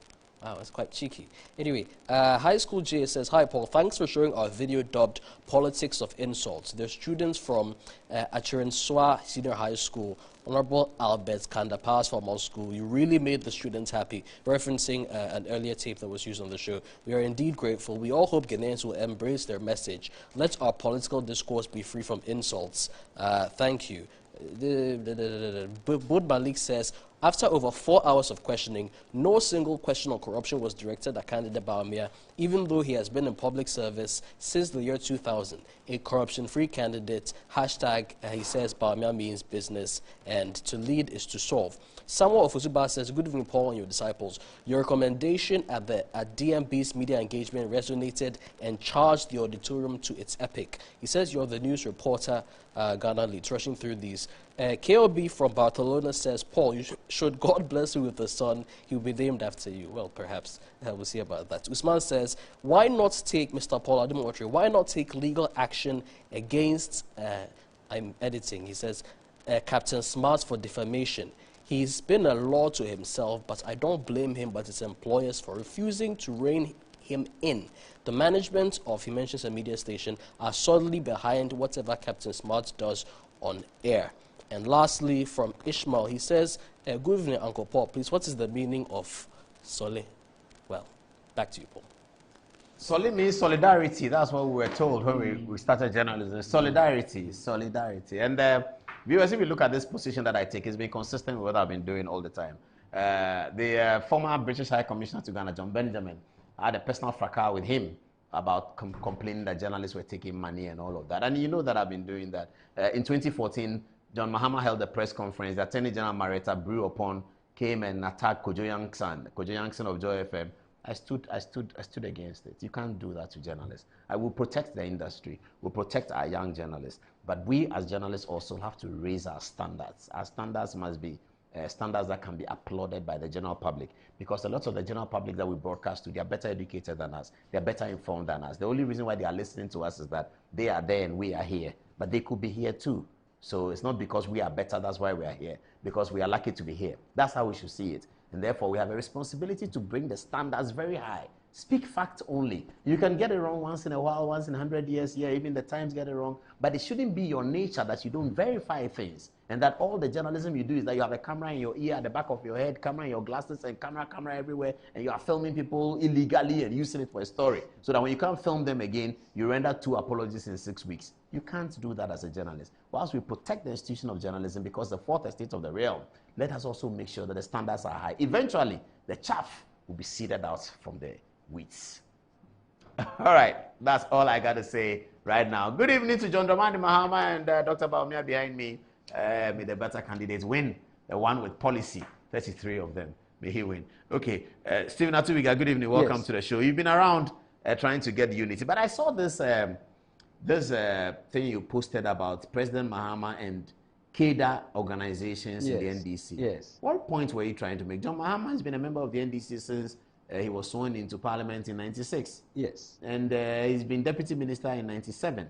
Then he's been Communication. Of communication. He's been Minister in '98 of communication. Yes. And then he's also been a Vice President, spokesperson in Parliament for Foreign Affairs. Yes. And all that. What is the point about whether he's an NDC cadre or not? Yes. Thank you so much. And good evening to your cherished viewers, and good evening to our sitting president and the vice president and all leadership of the political parties. My brother, I came and heard you talking about Solly. Yes. You know, the media houses in our country, they are private entities. They have to keep the lights on. And being a media man, a journalist in this country, is a sacrificial job. Their pay is nothing to write home about. That is why in our constitution, when offices or ministries are to hold any forum, press conference, what have you, they make provisions to take care of people in terms of water, drink. It's all part of. It's all part of it. A minister takes every weekend. They take money for social activities. Ministers take that on weekends to attend funerals and what have you, to give donations. That's why the Constitution prescribes that. Besides that, when any government, it is a party that gives birth to a government. During elections, it is parties that organizes press conferences and certain activities for the candidate to come. Are you getting me? And the party gets donor funding. I mean, they get funding from their people that are sponsoring. Me, Atubiga, sitting here. All the press conferences, we spend between 20,000 to 35,000. The press conference that we at the press center, because you must pay somebody's business media house to cover it live. They charge you. Yeah. You must pay. You must give journalists TNT. Solely, they don't ask for it, but it is nice that when a journalist comes to cover your story, he or she could have chosen to go for any other program. So we give them the little that we have from the 150 to the 2 all the way up. Sometimes we invite about 20 people. You end up about 59. If you call the press center, 59, 60 people that come in. Okay, and those that are holding the cameramen, they come, the TV stations come too. The journalists come in. So you can't give them the same envelopes. But I think that, so if a party, and that press conference, I don't think it was government structure. And because he's in government, Dr. Mahmoud Bawumia is in government, it doesn't mean that, apart from the security, it's the party that plays a role what he would do. But in moving forward, I want us to understand that this country, we should stop being mischievous. My former party, NDC, no journalist has ever gone home empty-handed. Every political party is guilty in terms of, and that is where we find ourselves. Like you said, in other countries, millions of dollars are being, why would somebody set up metro station? For the fact that he's, what's his name? What's the man's name? Zoom Lion, I forgot his name. Japan. Because he should come and cover, he should send a journalist going around with political parties for free. They should come and attend activities and take press for free. You pay for the airtime. That is why we buy airtime as a politician. It's not free because the fellow has responsibilities and overhead costs. And that is part and parcel of running a party or wanting to win power. Wanting to win power, we should, my people, some people should stop being ostriches. Which political party that has never given anything or, something to any journalist in this, especially season, some get, it's the party structure, not government. You should have a problem that if our taxpayers' money is going that right, but the taxpayers' money also prescribes certain activities and the government. Senior, are you getting me? Yes. But in moving forward, this is a low blow. It's so sad when I hear journalists chastising each other that you took money. And we know the colors, or we know the stand. We know without, how can you, those that have built mansions, driving V8s, what have you, from NDC time, even to, NDC, whatever, MPP time, what have you. It's just a game. So if a political party finds you that you contributed to their victory in towing to theirs, and every journalist has a political color. It's invisible one way, you know where they are turning towards you. So, and it comes with its precautions and benefits. Some people's lives are on the line.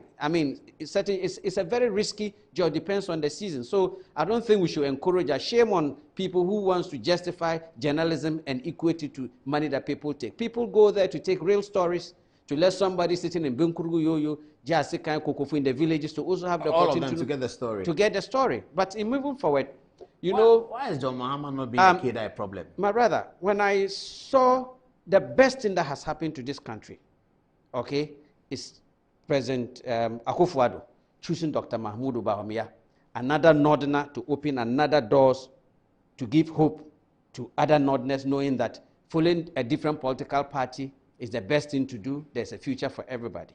And Dr. Mahmoud Bawumia getting the opportunity, he has taken this country to the next level.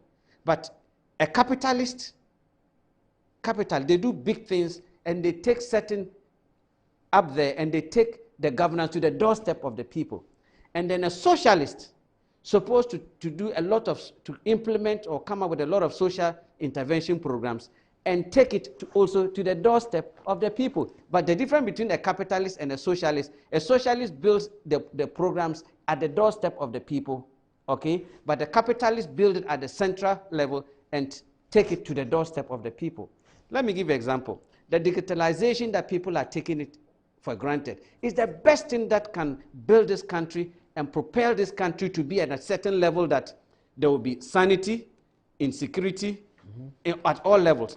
When we talk about some of us who have stayed outside the country, when a social security number is the foundation of anybody you see in outside the country. And we are lucky we have, everybody has, most people have their national identification card. So we as a socialist, we should rather be building on. Socialists, we don't reset. As a socialist, see the language that a socialist should use. We don't reset, okay? We build on what the capitalists have built and make it more practical in terms of accessible to the masses at the rural areas. So when the capitalists build structures and they do a lot of social intervention programs, when the socialists take it, you make it more flexible for them to also have access to it. Now, the digitalization that we are talking about in this country, senior, if we are able to use that number, the Ghana identification card number, and then a socialist as the NDC should have built on it that it should become your admission number, your birth certificate number, without that you can't open bank accounts. It should be your examination number. It should even be your certificate number. So once you build that, then you're talking about the mobile money. People, it's not everybody. We have less than 1 million on government payroll. Whether you are the private sector or whatever, they encourage you, your foundation of earning credit should be the mobile number. If somebody, your Momo, if you render any services to somebody, they pay on the Momo. You can go and withdraw it. So by so doing, which is also your identification number should also be linked to the mobile money number. So when they hit that, no, you have a mobile number. If it can upgrade to the extent that when a policeman even arrests you, they can know you stay here, your parents are here, what have you. So they should not take the digitalization for granted. For instance, when I listened to the manifesto on both NDC and MPP, okay, I was sad when I saw the NDC manifesto. It was like tilting towards capitalists, which we are not. And the capital.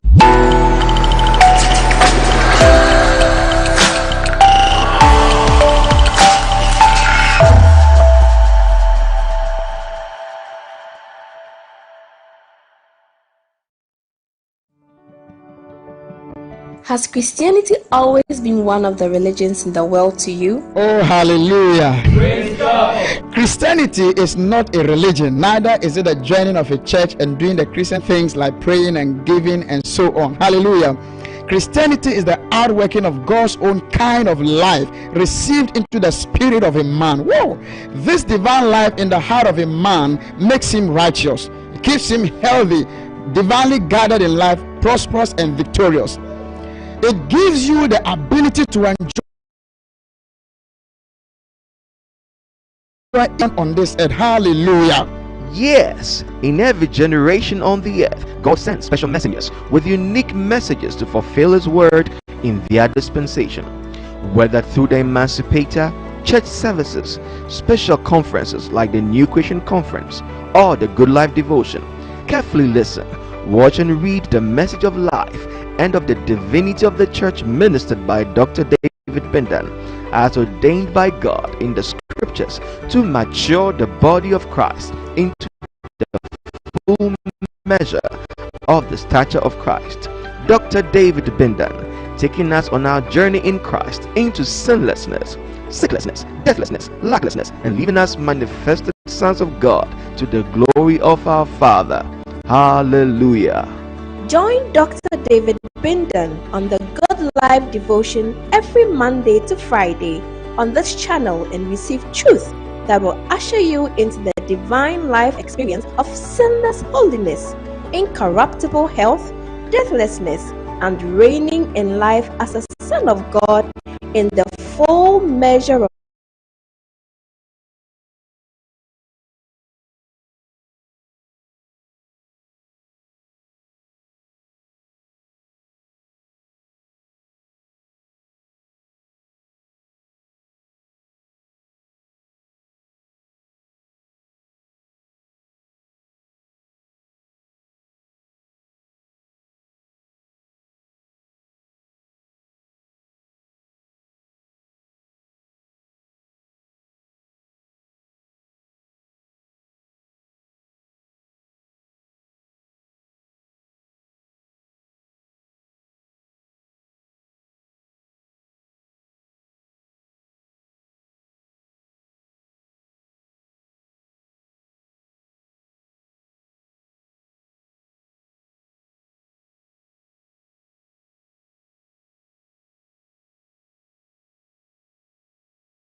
There's a system.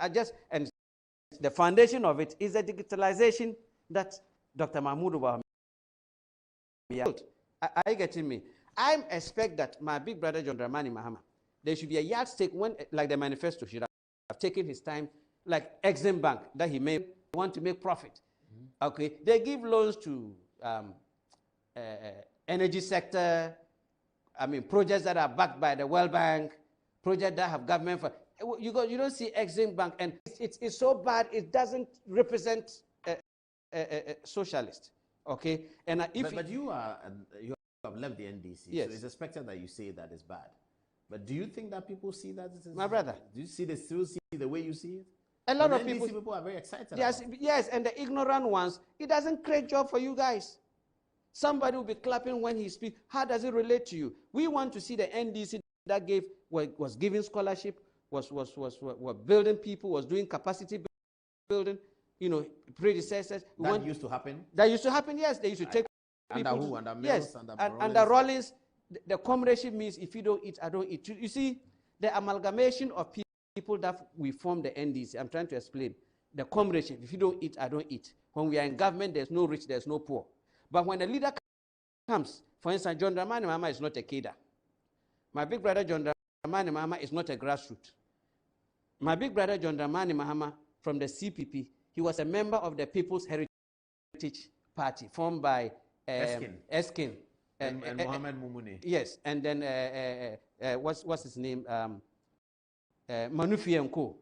Buzia. Okay. You know they are Buzia. Yeah. So that is what they brought on board. So remember when NDC, when Rollins was coming out of the military, the NDC wasn't attractive because of the military, the people they had beaten and what have you. So the faces of Totobi Kwachi and Co. Okay, they represented the civilian sector to say, look, it's okay. Don't be afraid that NDC is coming to rule this country like Jerry being the military person. So it gave a comfort zone. So remember 92, when MPP boycotted 92 election, I was 16 years, okay? At that time, the international community in this country, especially MPP boycott, it was a strong message. If people don't know, NDC struggled to get certain law. Rollins struggled the first time that, so wisdom made Rollins to, people were sponsored. Remember those days, they wanted people to come as a member of Parliament, they will give you NIVA. At the EC will give you the vehicle called NIVA. They sponsor such to more independent candidates, okay, to make it a little bit attractive. So John Dramani Mahama was discovered by J.H. Owusu Champong. He was a minister. Yes. He didn't even get to Bole. He went to Techima, and then he heard that there's a young man, popular, so his name came up. So Hudi Yahya and Alhaji Baba Kamara, they received him, okay, and they brought, that time, going towards 1996, to make the, with your indulgence, because MPP did not contest whether the fellow had what it took to be a member of Parliament was to travel outside the country. He didn't go and look for his passport. Some of them got to the airport and realized that they needed passport. Anyway, that's another story. So when they brought John Dramani Mahama in, they made him the candidate, and then he won because NDC was handpicking certain people. But since John Mahama became presidential candidate, he's won the NDC primaries. Yes. More than enough for you still to say he's not a grassroots person. I'm coming. Winning as the party held, when the party handpicked, that's the NDC party handpicked certain people to make the party more attractive. We had those that came, that formed the party, and we have those that they brought on board. And when you come and you study and give yourself and told the party, like, you get all the support. See, are you getting me? Yes. Then Totobi Kwachi and Co said, look, let's make him, they gave him the deputy minister of communication. Yeah.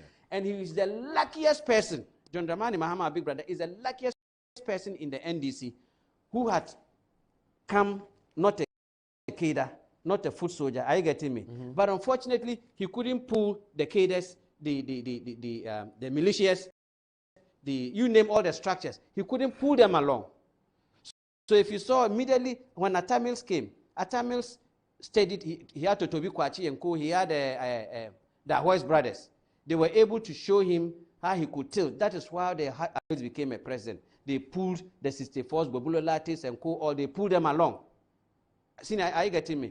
So he didn't give himself to be guided by Sidun Ketia and co, the cadres and what have you, the Sylvester Mensah and co, so that they will, you see, you can lead, but you also need certain direction. That is why the party came from 2012, the NDC started losing votes. The votes started shrinking because the party was up to date. See, now you getting me? Yeah. So today, where the party is right now, it is on. That is why there's grumbling. That look, we had meetings behind the scene. I am not a card-bearing member of my former party. Are you getting me? Yeah. But I am a sympathizer of the NDC. Of the NDC. You never had a card? I had a card. It was taken away by the national level. The national level took my card. When it came with a suspension that they have withdrawn my membership card. And I never wrote an application to join the NDC. We are foot soldiers. We grew and built ourselves up to that level. That is why it is our prerogative to make sure that I have nothing to lose. Senior, when we were working, going to prisons, sacrificing with our own resources, not that we had an appointment, they didn't see it. Now we are pointing fingers at leadership, derailing the party from being a socialist to a capitalist, tilting that is not good for the party. They are complaining. And they say, oh, if you speak common sense, tell them where you are going for their own good, that you've taken money from the MPP. Is that not so? It means common sense is being sold to the highest bidder. That is what my former party is trying to say. I don't have common sense to know that Dr. Mahmoud Bawumia is an impeccable northern brother that I would love to see Dr. Mahmoud Bawumia's governance one day. I wouldn't want to, I'm talking about me personally. He impresses me anytime he speaks. Yes, I want to be also bring a different level. So as John Dramani Mahamad's big brother has brought. As a matter of fact, after 40 years, I boldly say anywhere that John Dramani Mahama is the one that has opened doors for some of us to even have the courage as a northerner, okay, as a certain place wanting to be president. Senior, are you getting me? Yeah. But Dr. Mahmoud Bawumia, on the other side, 50 years ago, has also brought something to this country.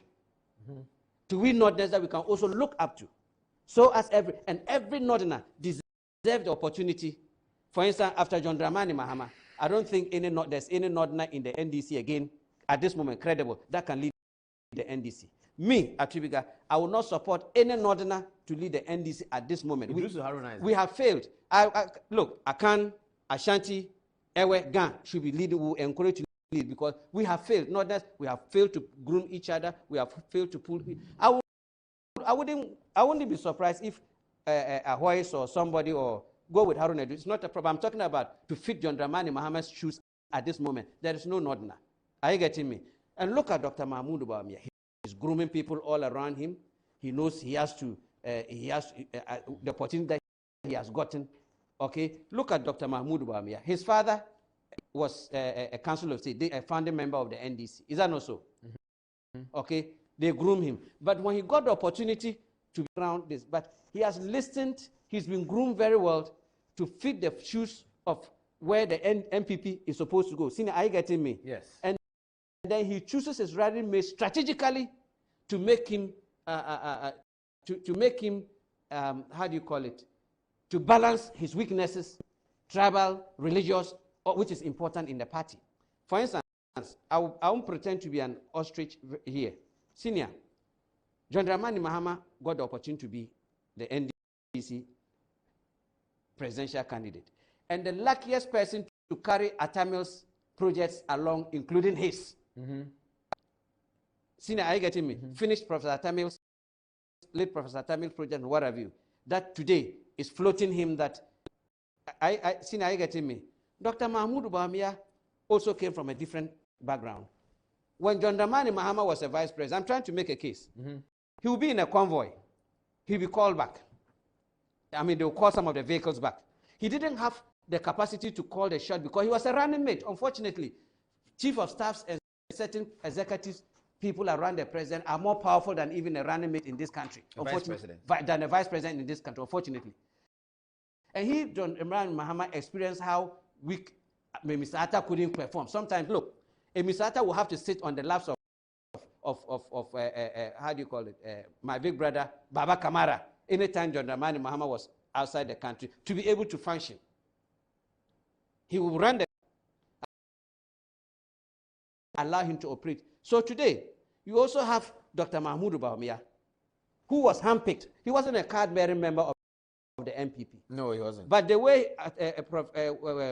what's his name, my Uncle Kufuor gave him the opportunity, groomed him, he built himself, he deserved handpicked and being brought. And he has to dance the tune of the MPP to survive. Are you getting me? So you can always judge that man, you can only judge Bawumia when you give him the opportunity to hold a steer. You can judge that man when he's in control. And I saw some lazy-minded journalists asking questions that doesn't matter. How can you tell the vice president that shouldn't he change ABC that his boss has done? Since when did we see that? And our constitution, a president can fire a running mate anytime they wishes. Running mates are not voted for. Running mates are only to cover a vacuum when the president is not there.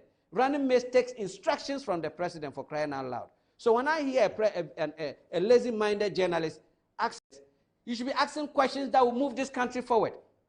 You should be asking questions so that you do a postmortem that will tell this. Look, when I hear my big brother John Dramani Mahama speak, as a formal, experienced, defeated former sitting president, I expect when you say an agric, you mention of agric bank, you should be able to mention that the agric bank will be able to raise this amount of money under your tenure because you are an experienced president. Dr. Mahmoud Bawumia is not yet a president. He's a running mate. As a matter of fact, running mates don't even matter in this country. If I want to be real with you people, running mates don't matter. They just cover a vacuum, especially a northern running mate. They put you there just for you to cover a vacuum of northerners or the Zogo community feeling belonged until they get the opportunity. Senior. So I expect John Dramani Mahama to say, an agric bank, you do irrigations, you do this at these sectors, what have you. That's how an experienced former president speaks.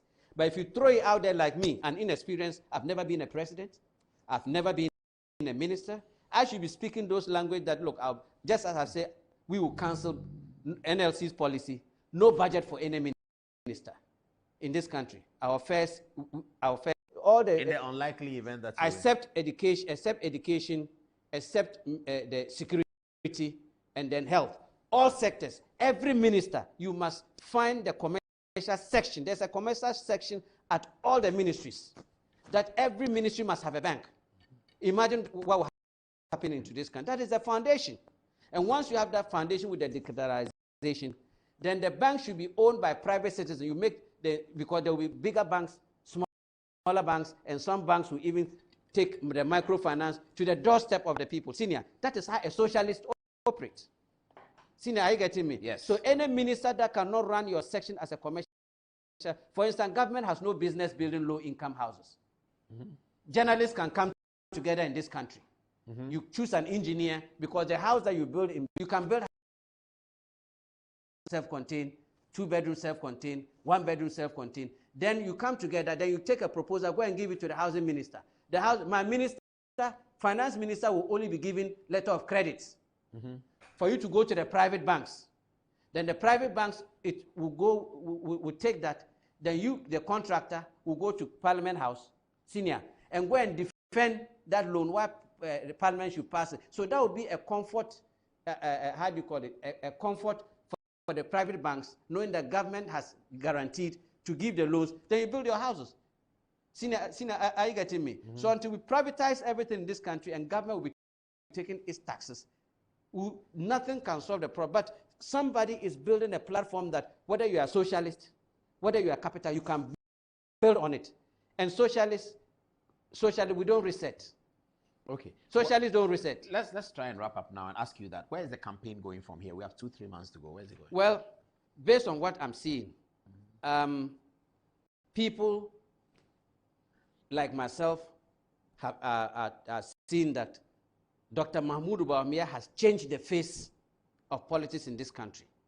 When I mean change the face, he is the only running mate in this country that has built certain system in the country to support his boss. Somebody sends me a text. He says that Stephen Atubiga is the only presidential candidate who never talks about himself and his policies. He's always talking about Dr. Bawumia and also saying that President Mahama is not good enough. Where are his policies? Well, maybe he hasn't followed. We've done a press conference and I've spoken about. We did our manifesto long, and I can tell without fear that the idea of setting up the banks to handle certain is our idea. We started speaking about which bench? Eh?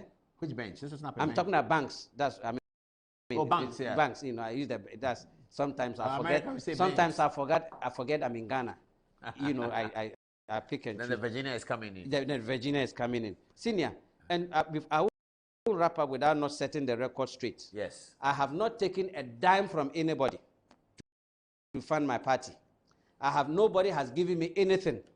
Nobody is sponsoring my party besides I solicit, are you getting me? Whatever. It's a rented vehicle.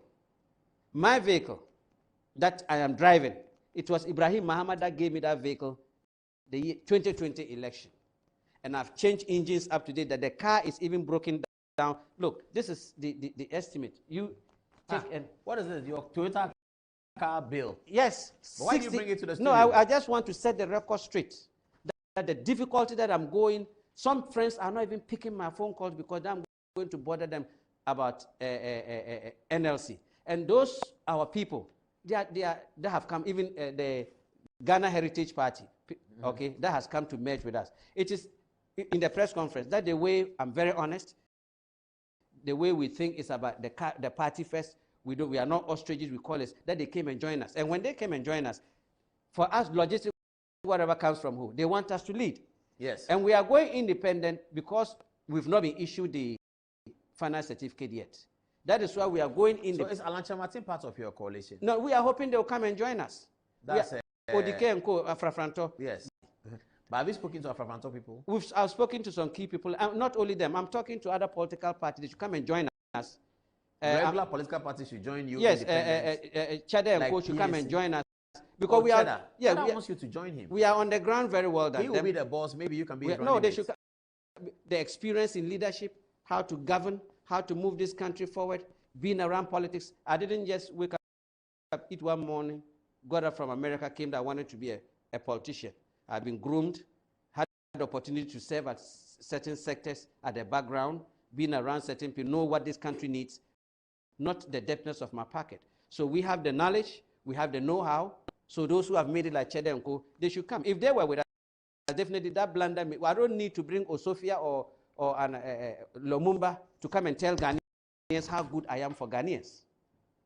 See, are you getting me? The same mistake NDC did. We didn't need to bring Osofia and tell we Ghanaians, Dele Mahmoudou and Co. Do you know how much money they made? And some of us got nothing. We struggled to up to date. See, are you getting me? So I am going to set the record straight today. If they know they're struggling, every month, I'm a businessman. See, are you getting me? Every month, 200 Ghana to each constituency.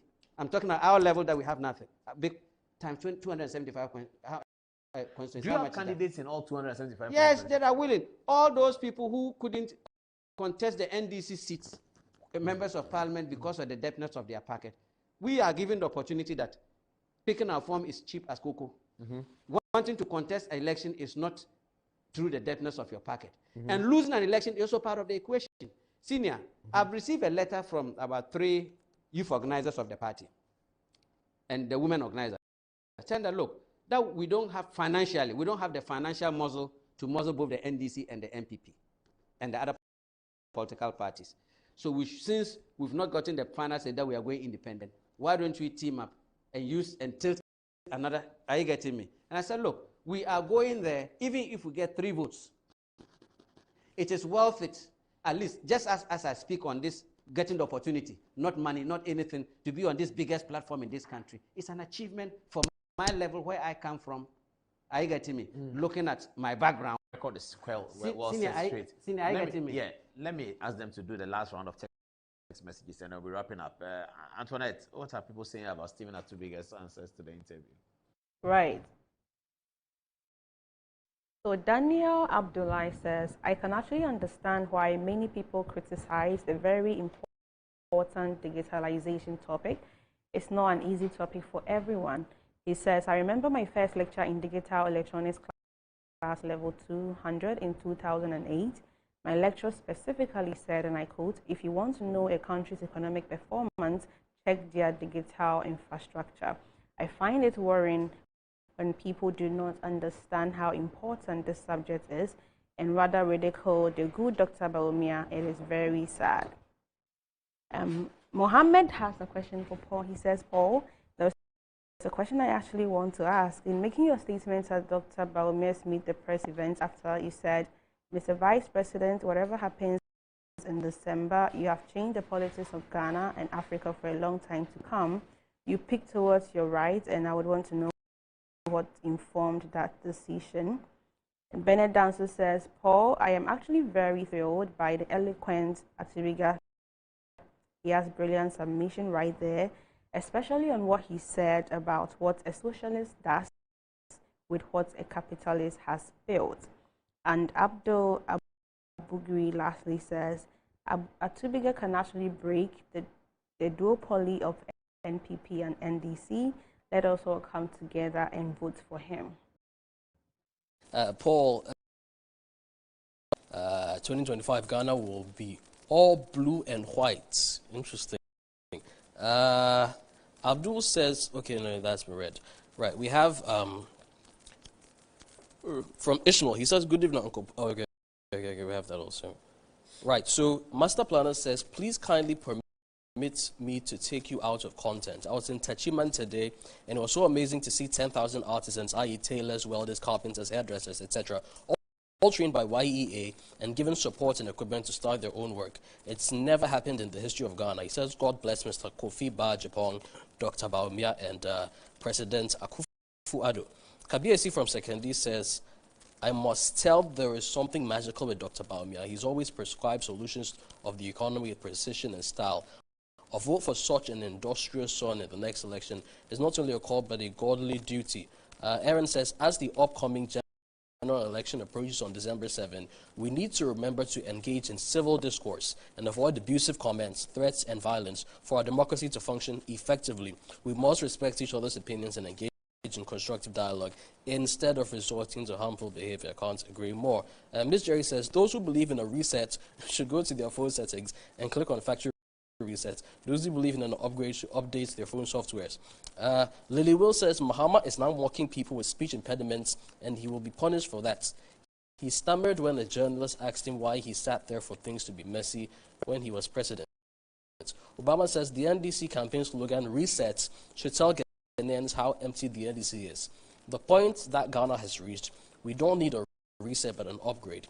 Reset will take us back to the days of doomsaw, freeze on public sector employment, 3 months pay policy, many scandals like Airbus, women money and others. Upgrading by Bawumia will ensure sustainable energy like the introduction of more solar energy, tax harmonization, tax amnesty, electoral area common fund, Ghana First program, and the digitalization of our economy. Hence by saying, vote for Bawumia to upgrade Ghana. Paul, back to you. Your final word, Stephen Atubiga. I think this election, whether we like it or not, is going to be an honor that will lead this country. And I am grateful that the cry that we've all cried that we are not only good for running mates, Nordness are also good to lead this country and giving us an opportunity. We have a choice that do we want a new face as Nordness? See, are you getting me? So I think that this election, I'm throwing it to my Zongo community and where I belong, that they should look at who can create jobs for us. Job. Who can build the backyard. Are you getting me? But me personally, between my big brother John Dramani Mahama and Dr. Mahmoud Bawumia, anytime I turn around, there's a surprise of something different that this country has to yield for. I've learned from JDM, I'm learning from him, but I am craving to see another Northerner. I'm craving, if not me, somebody else, to take us to a different direction than my big brother has achieved a lot, JDM. He has done so much for this country. An impeccable infrastructure. But somebody else, me, I should be tried. I should be tried. Don't judge me for how I sit. A poor man can give birth to a leader psychologically. So as Hassan Ayarga, so as others. But Bawumia is giving us a run of our money in terms of PC. Yes. And digitalization is what this country needs in terms of compact. And if you look at the capitalists, they are linking all ministries, all structures of government will have a very good foundation in moving this country forward under digitalization. So when I hear anybody criticizing digitalization, let's give due credit to people when they have knowledge in building this country with the intellectual. Under Dr. Mahmoud Bawumia, today presidents think. They reason. He has risen the knowledge of being a running mate higher. Not education. I'm talking about practical, both invisible, for a leader to make it visible for the future for this country. Dr. Mahmoud Bawumia has set standard and given hope to our brothers. I have a family that is in my house, PNC, which was my senior father. He was a member of parliament, Manasseh Azure. My biological father, a member of parliament 92 to 2000. Their younger brother, Peter Atubiga, he's MPP. Are you getting me? So in my family, and the northern homes is the only homes that you see families with different political parties. Senior. If you go to the Ashanti region, anybody following NDC today, they have a background of the northern descent. Or those who are following the accounts, they are doing is business. I mean, they are strictly business. They are accepting you for what they can get, not that they want you. Because anything that is royal in Ashanti region is nobody messes with it. If you want, senior, are you getting me? So, and Dr. Mahmoud Bawumia also bring a certain breed, a certain dynamics. It took 50 years for their side to come. So when I go to Binduri, my uncle's place, the posters are there. My father's place, the NDC is there. Today, as a nobody, I've also brought something, a political party. Senior, are you getting me? Yeah, to the place. Yeah, so let's give them another choice. Yes, just as we appreciate that JDM has opened doors for us today, we also have somebody that today, Atubiga, me, Muhammad Bawumia, Hassan Ayarga. Yes, Dr. Mahmoud Bawumia has opened doors for my other siblings, cousins, on the MPP side. Senior, are you getting me? Yes. And I always put the interest of the party, not the individual. And I think that if I'm not a president and Dr. Mahmoud Bawumia wins, he can deliver. If I'm not a president, Hassan Ayarga wins, he can do what? He can deliver. And I believe when John Dramani Mahama is given another opportunity, because he's been president, we know his weakness and his strength. He will do things differently. But what I know today, where I sit comfortably, I have learned a lot. I continue to learn a lot from Dr. Mahmoud Bawumia. His style of even campaigning, look at the cost. He's a sitting president. When he's moving, look at how he moves. He moves like a nobody. He reaches out to every, unlike before. Look, imagine Alan and Co. Alan had helicopter that he was throwing money and. I don't know about that. I'm talking about MPP. I'm talking about Kufuor when Alan was campaigning.